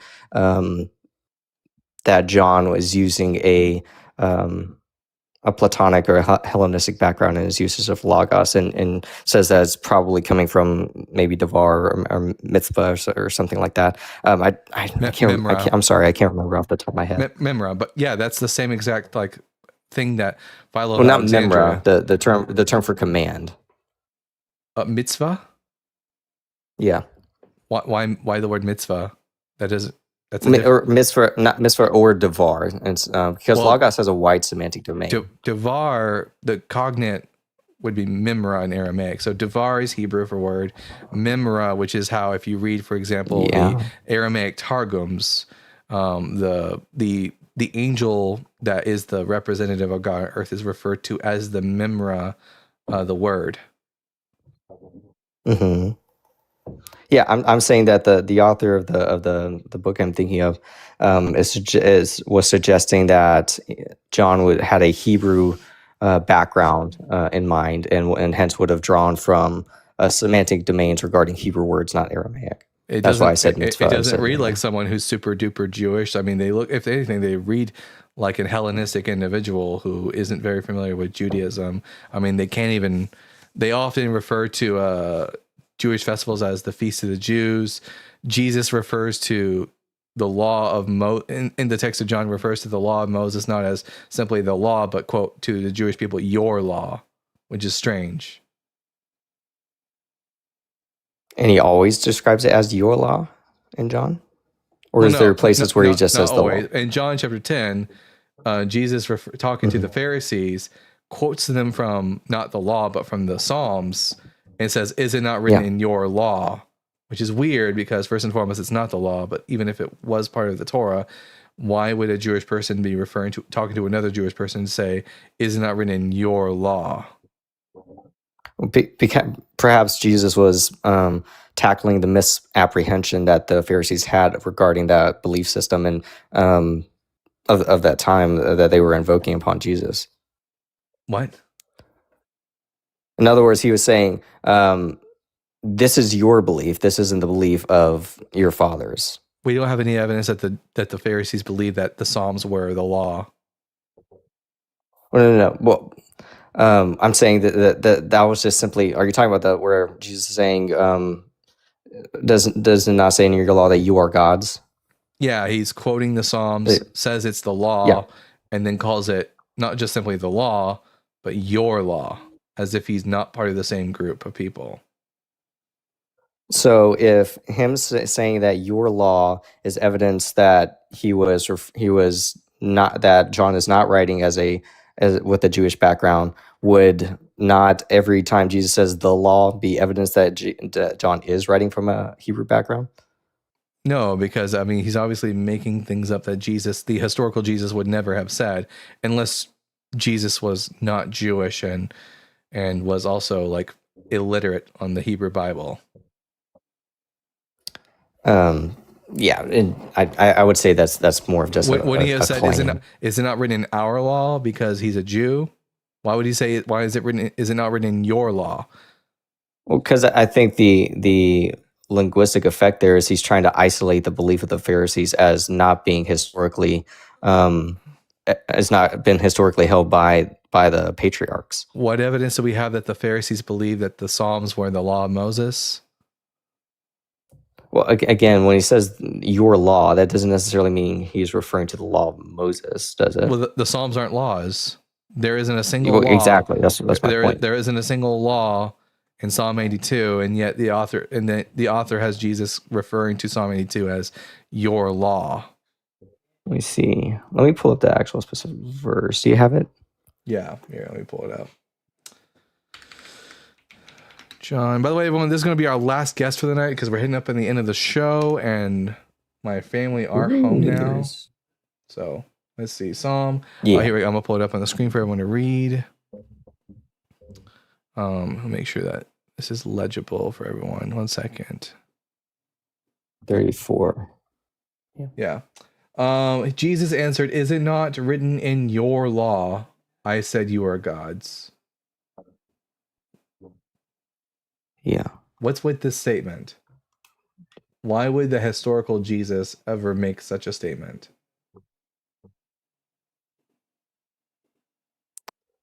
Why would he make it? Again, I would say it's just simply because he's challenging the misapprehension of the beliefs of the Pharisees. What misapprehension? Do we have any evidence that the Pharisees thought?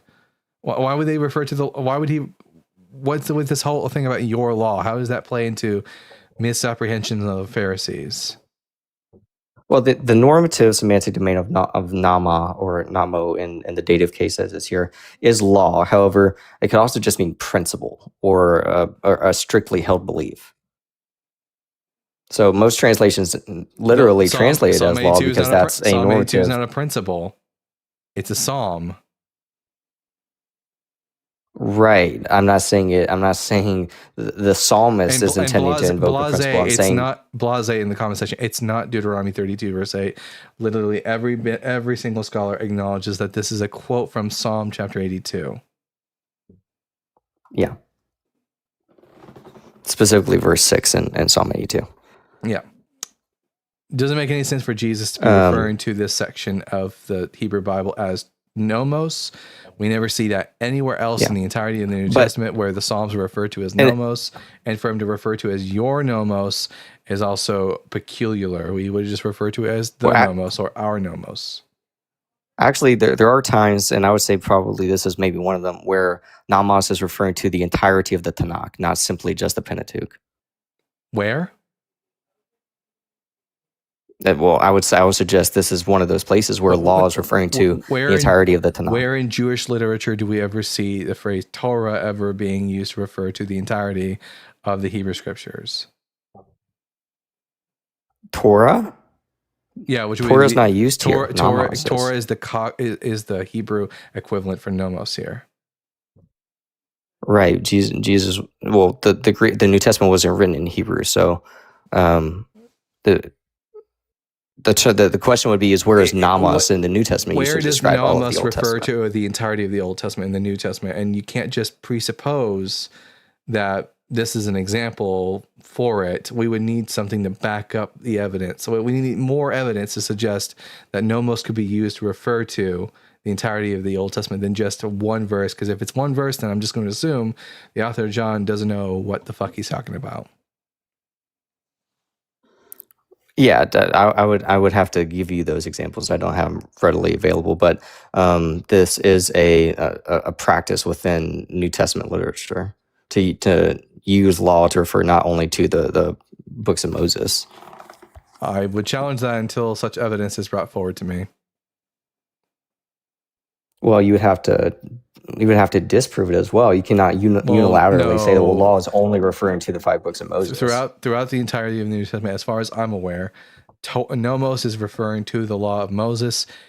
That nomos is the Greek equivalent for Torah. Torah is only ever used to refer to the law of Moses or to Jewish, to the oral Torah. So you would need to provide me some reason to believe to the contrary. Well, again, I mean, I would challenge you to justify that instead of just No, the burden of proof is on making the you. claim. The burden of proof is on you. You're the one who's making the claim that nomos refers to the entirety of the Old Testament.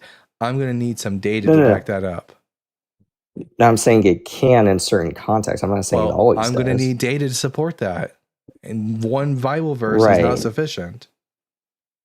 But you're also making the positive claim that it never does. And I would have to say that I'm you have making to the positive claim that I don't believe you. right on the basis that you're saying that the New Testament never uses nomos to refer to anything but the Not books that of I'm Moses. And I aware would of. say, So if you can show bring me me. some positive data, I know you're trying to shift the burden of proof onto me, but I'm not going to let you do it. If you're going, I don't believe you when you make the claim that nomos refers to the entirety of the Old Testament in certain cases. So the burden of proof is on you. I'm going to be agnostic on this point. Maybe it does, maybe it doesn't. But until you can demonstrate that, I'm going to lack belief in that claim. Yeah, and that's obviously your right to do so. And like I said, I don't have the verses readily available for you. I apologize for that. I have had a 102 temperature all day and didn't expect to be talking to the Bible guy at whatever time it is on New Year's Eve. So I apologize for that. All right. Well, got anything else for us? Let's see. And so, and you said the Father calling Jesus God is no issue. Well, theos is a term that can be applied to many different beings because divinity isn't a binary within the mindset of Jews of the Greco-Roman world. Divinity is more of a spectrum. You can have angels referred to as theos. You can have kings of Israel being referred to as theos. Correct. And but specifically the God whose kingdom will never end, whose reign will never end. They say the same thing about Solomon too, don't they? The Father says the same thing about Solomon? Yeah. Where? In 2 Samuel chapter 7, verse 14. When it says, let's see, I'll pull it up for the screen. Okay. 2 Samuel chapter 7. Let's see. When you 2 Samuel chapter 7 verse 12, when your days are fulfilled and you lie down with your ancestors, I will raise up your offspring after you, who shall come forth from your body, and I will establish his kingdom. He shall build a house for my name, and I will establish the throne of his kingdom forever. I will be a father to him, and he shall be a son to me. When he commits iniquity, I will punish him with a rod, such as mortals use, with blows inflicted by human beings. Where's the Father calling him God, though? No, you asked about his throne being forever. Yeah, and you're saying that in Solomon is called Elohim, and you're saying, okay. Well, that's in Psalm chapter 45, where the king is referred to as Elohim, the marriage psalm. But that's another thing entirely. So, you asked specifically about, you made the point that it says that the throne would last forever. They said that about Solomon.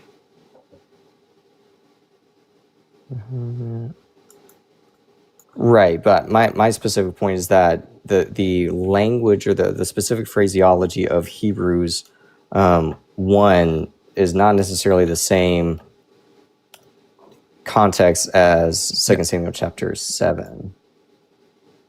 Is it said that Solomon's throne will last forever? Yeah. Is the term Elohim ever applied to the kings of Israel in the Psalms? In certain contexts, when they have divine power to give and take away life. Yeah, like for example, what's Psalm 45 about?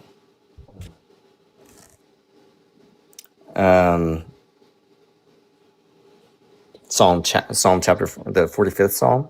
Yeah, I'd have to go read it to give you a synopsis. Well, it's a wedding psalm about the king of Israel, but it refers to him as "Your throne, O God, endures forever and ever," using Elohim to refer to the king of Israel.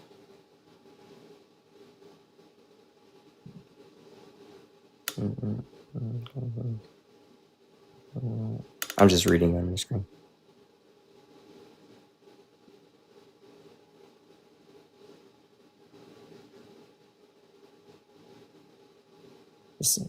So this is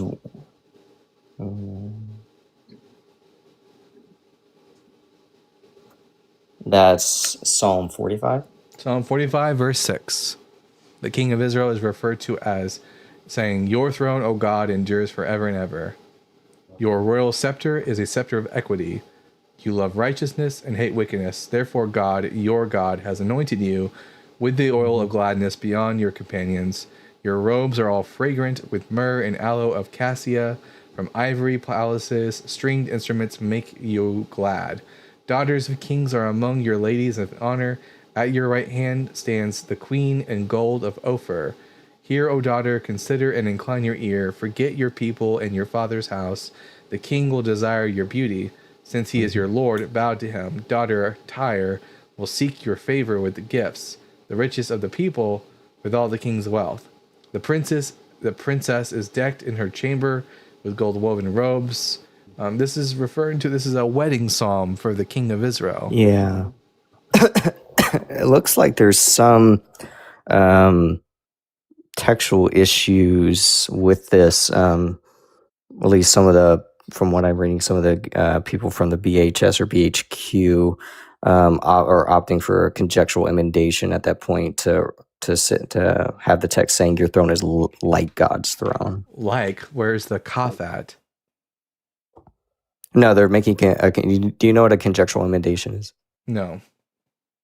It's basically they're amending the text to make a form that's not in the manuscript tradition because of certain intrinsic reasons or external reasons.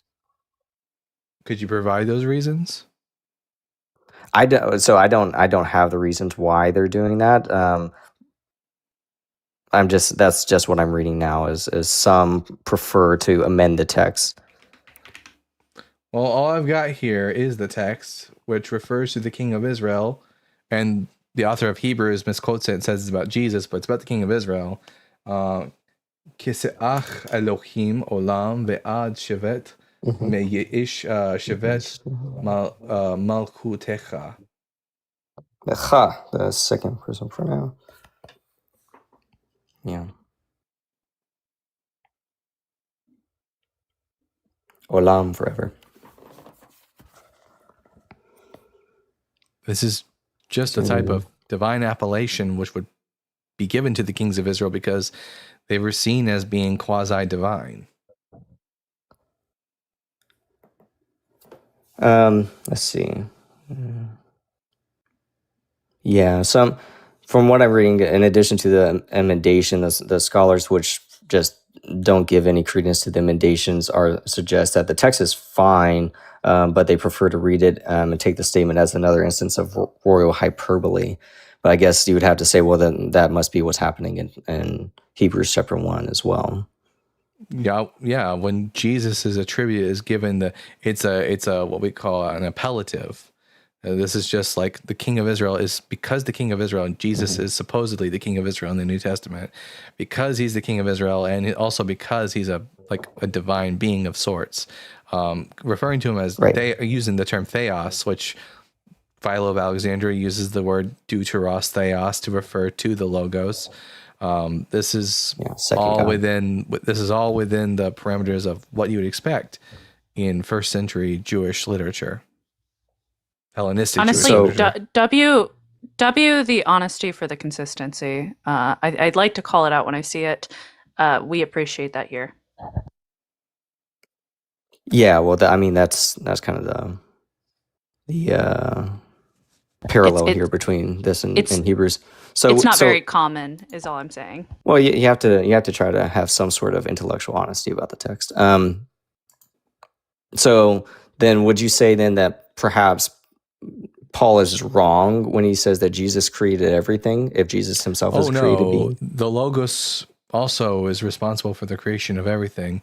God creates the Logos, and through the Logos creates all things. And so Jesus didn't create everything; he just created all other things. Yeah, when the text says that he created all things, the idea is like all things other than himself, because one doesn't create oneself. But that's not, but see how you're having to insert that into the text? That's not actually what the text says. Well, no, this is standard theology. Like if you read Philo's works, he says the same exact thing about the Logos, that the Logos, it created all things. Yeah, I would say that's standard theology for Philo, but not for Paul. Well, no, because Paul doesn't say anything different than Philo. Well, he says that for by him were created all things, heaven and earth, visible, invisible, thrones, rulers, authority. I mean, the list is pretty exhaustive. Philo says that all things were created by the Logos. And yet he says the Logos was created. Yes. And so all things there doesn't actually mean all things. Yeah, because it's quite obvious to anyone who's reading that all things does not mean one doesn't create oneself. Like when Philo says that the Logos created all things, he understands, his audience understands that the Logos didn't create itself. Like all things refers to everything other than itself. I don't know, man. I think all things means all things. If a god is, like in another mythology, for example, if a god is born, and then that god goes on to create the cosmos, and they say that he created all things, is that a mutually exclusive proposition? Or is it just understood that, of course, the God didn't create itself, and it was born, but it created all other things? I would say, I think there would have to be nuance to that. I think just the blanketed statement with the exhaustive list that Paul gives, I would say, doesn't actually line up with the Philaic background there. No, it's precisely what Philo says. Philo teaches that the Logos created all things. That God used the Logos as the instrument. Like it's like a architect who makes a hammer, and then using the hammer, he makes the entire house. If you have a hammer inside of a house and say, "I used this hammer, created all things," would that mean that the hammer wasn't made? I'm sorry, could you repeat the analogy again? I was reading the text. If you have a hammer and if you use a hammer, if an architect builds a hammer, and then from there uses the hammer to build the whole house, the hammer sitting in the house, and you say this hammer built all things, does that mean the hammer was itself not built? I would say that's kind of a false equivalency. The house is a specific building that doesn't refer to everything within existence. Well, in here, the analogy is that the house represents all things. The entire house represents the entirety of the cosmos. If a builder built a hammer and said, "With this hammer, I built everything in existence," would that be true? Well, then, yeah, the same would be true. The hammer made all things, yet the hammer is itself made. Because it would just be understood. How could the hammer? Because the reader would understand that when it says that this instrument created all things, that obviously that doesn't include the instrument. But all things in existence, is the hammer in existence?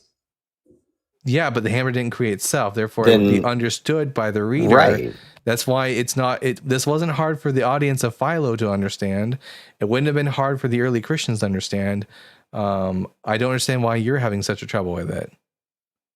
Well, I just see this as an exhaustive thing, and I don't dogmatically assume that the background that Philo is giving is in the mind of first century Christians or Paul or any of these writings. I think you would have to establish that instead of just Philo says the exact same stuff about the Logos.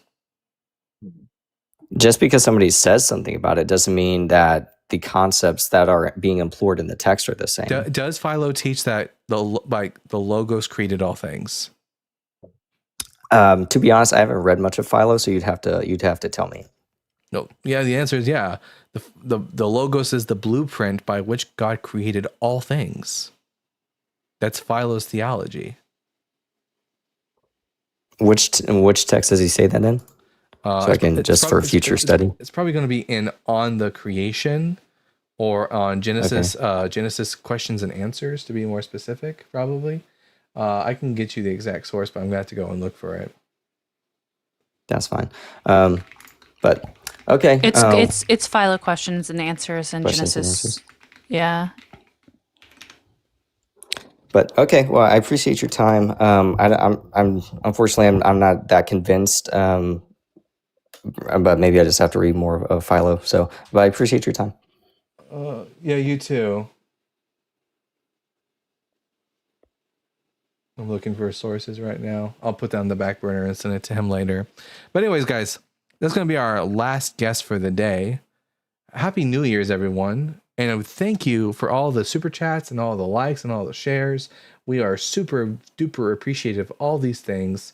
2026 is going to be the year of the Bible Guy show. And I will be putting out eventually, and now I'm more so than ever, going to be putting out my work, Christology in Text. Writing it right now, where I will be going through all the major passages that Christians use to try to prop up the idea that Jesus was the God of Israel, and demonstrating from the consensus of the scholarship with the appropriate Jewish background why early Christians wouldn't have believed this idea. But until then, you can read more about this in Dr. Dan McClellan's book, Yahweh and Yahweh's Divine Images, which you can read for free online. Yash? Honestly, that Christian was intellectually honest, and had, good reasons for why they believed this. So, I mean, there was a little things that I was like, but still, I like to shout out when I see good, intellectually honest conversations with substance. So, W for Cairo.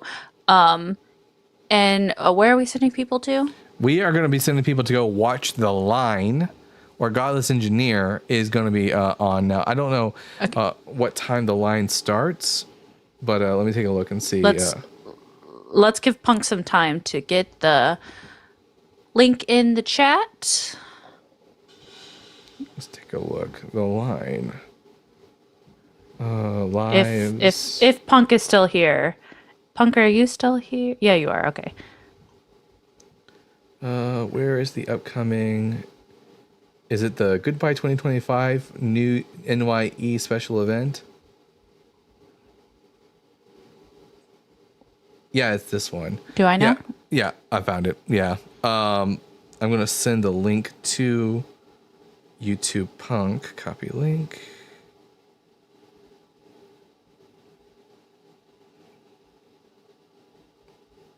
There we go. Paste. Oh, I am probably saying this wrong, but Calasia is here.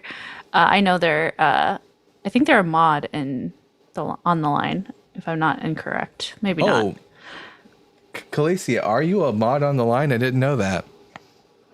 They're a frequent super chatter. I could be wrong. I just saw them very active in the last one, posting links and stuff. So maybe they're just very supportive. Either way, we appreciate you. Yeah. WTR Dragoon in the YouTube comment section says, Dan also wrote The Bible Says So. Good stuff. Yeah. One of the final chapters on The Bible Says So is a whole chapter where Philo, I've been talking about Philo so much tonight, where Dr. Dan McClellan goes into detail as to why Jesus isn't God. It's a really good chapter, really good read. I suggest everyone get a good listen to it. And if you're not a reader, you can get the whole book on Audible to listen to. Yeah, they're a senior mod, so yeah, I was correct. I thought I saw that. So yeah, we're glad to have you here. All right, okay. It looks like YouTube Punk has got got it. Fantastic YouTube Punk. Anyways, everyone, thank you so much. But we should probably offer them a mod position if they want to. Calasia? They're a mod on. Yeah, absolutely. If you're, because they're always here. They've got mod experience. I don't see why not. That's up to them though. I don't want to pressure you. You can always DM me. But anyways, Happy New Year's, everyone. We'll see you all again tomorrow on Rosh Hashanah, the head of the year, tomorrow, January 1st. And until then, I've been the Bible Guy. Remember, everyone, to keep reading, keep learning, and we'll see you all again tomorrow at 5 p.m. Central Standard Time. Bye.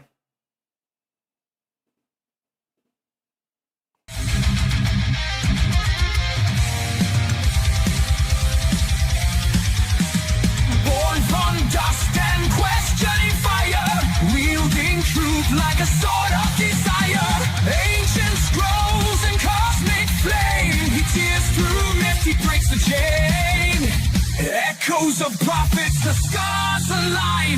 Knowledge and thunder intertwine. Reason ascends where blind faith fell. He reads the word and he reads it well. The Bible guide, seeker of the light. Through time and fire he writes the night. With reason's blade and wisdom's cry. The world shall hear the Bible guide. Scrolls of ages, words aflame. He dares. Yeah. Holy shit, I forgot. Sorry, I forgot to read all the super chats real quick. So, like, forget ending the live for a second. I gotta read the super chats. So hang on, everyone. I got so caught up in that last conversation, I totally forgot. So, real quick. At PV Radis Barad 1996. Sorry if I butchered the name. With the $2, it's Nico. Wood Elf, a vampire plus conjuration equals life.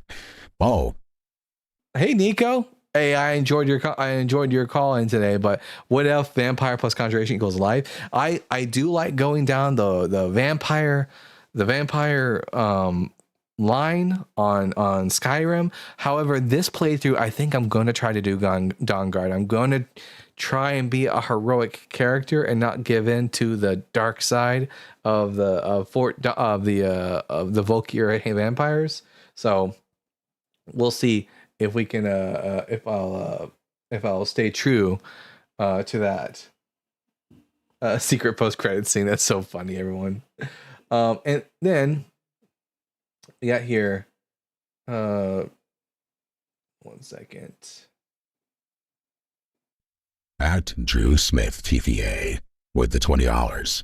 In a thread on Facebook today, I asked a Christian the yes or no question as to whether Jesus had lied or not. He wouldn't answer that question. And that's the thing. At the end of the day, the Bible doesn't support a lot of the dogma that Christians hold to. So when you hold them to a simple yes or no question, they absolutely, their brains just they cannot comprehend what it is that they're learning. So they just refuse. I had the same exact thing happen only a couple days ago. I'm sure you saw, Drew, when it came to the question of did God change or did he lie? They can't answer. At Sir Dames a lot with the $4.99. That's cool. You are modding Skyrim, my favorite game as well. You are a man of culture. I see. I like Starfield stuff. The stealth system in Starfield is not nearly as. Once you get to level 10 Starborn, and you've got the walking in shadows ability, then stealth becomes like super duper OP, and you can become like a Predator-esque sort of character almost. And then Fat Gretchen Z with the $31.11. Hi guys, gotta run, but happy new schism to one and all. Happy new schism to you too, Gretchen Z. And at Joshua Everett with the $5. John's Gospel always read to me kind of like someone found a new chapter to Lord of the Rings 80 years later and gave it Frodo laser eyes for some words. This is true. When you compare John's Gospel to the Synoptic Gospels, it is a lot of crazy changes in it. It's basically like fan fiction of the Synoptic Gospels. It's wild. And then the final super chat for the day. At Calcia, sending 10 the Bible Guy gift memberships. Calcia. And remember, if you want to be a mod for the Bible Guy channel, make sure that you message Ashland, and we'll get that all set up. But hey, everyone, again, thank you for all the super chats and all the likes and all the shares, and we'll see you all again tomorrow. Bye.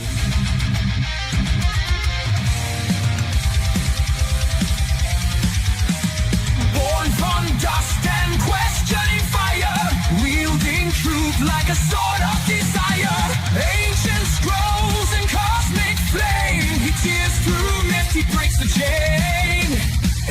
rows of prophets, the stars align, knowledge and thunder intertwine. Reason ascends where blind faith fell. He reads the word and he reads it well. The Bible guide, seeker of the light. Through time and fire he rides the night, with reason's blade and wisdom's cry. The world shall hear the Bible guide. Scrolls of ages, words aflame. He dares to question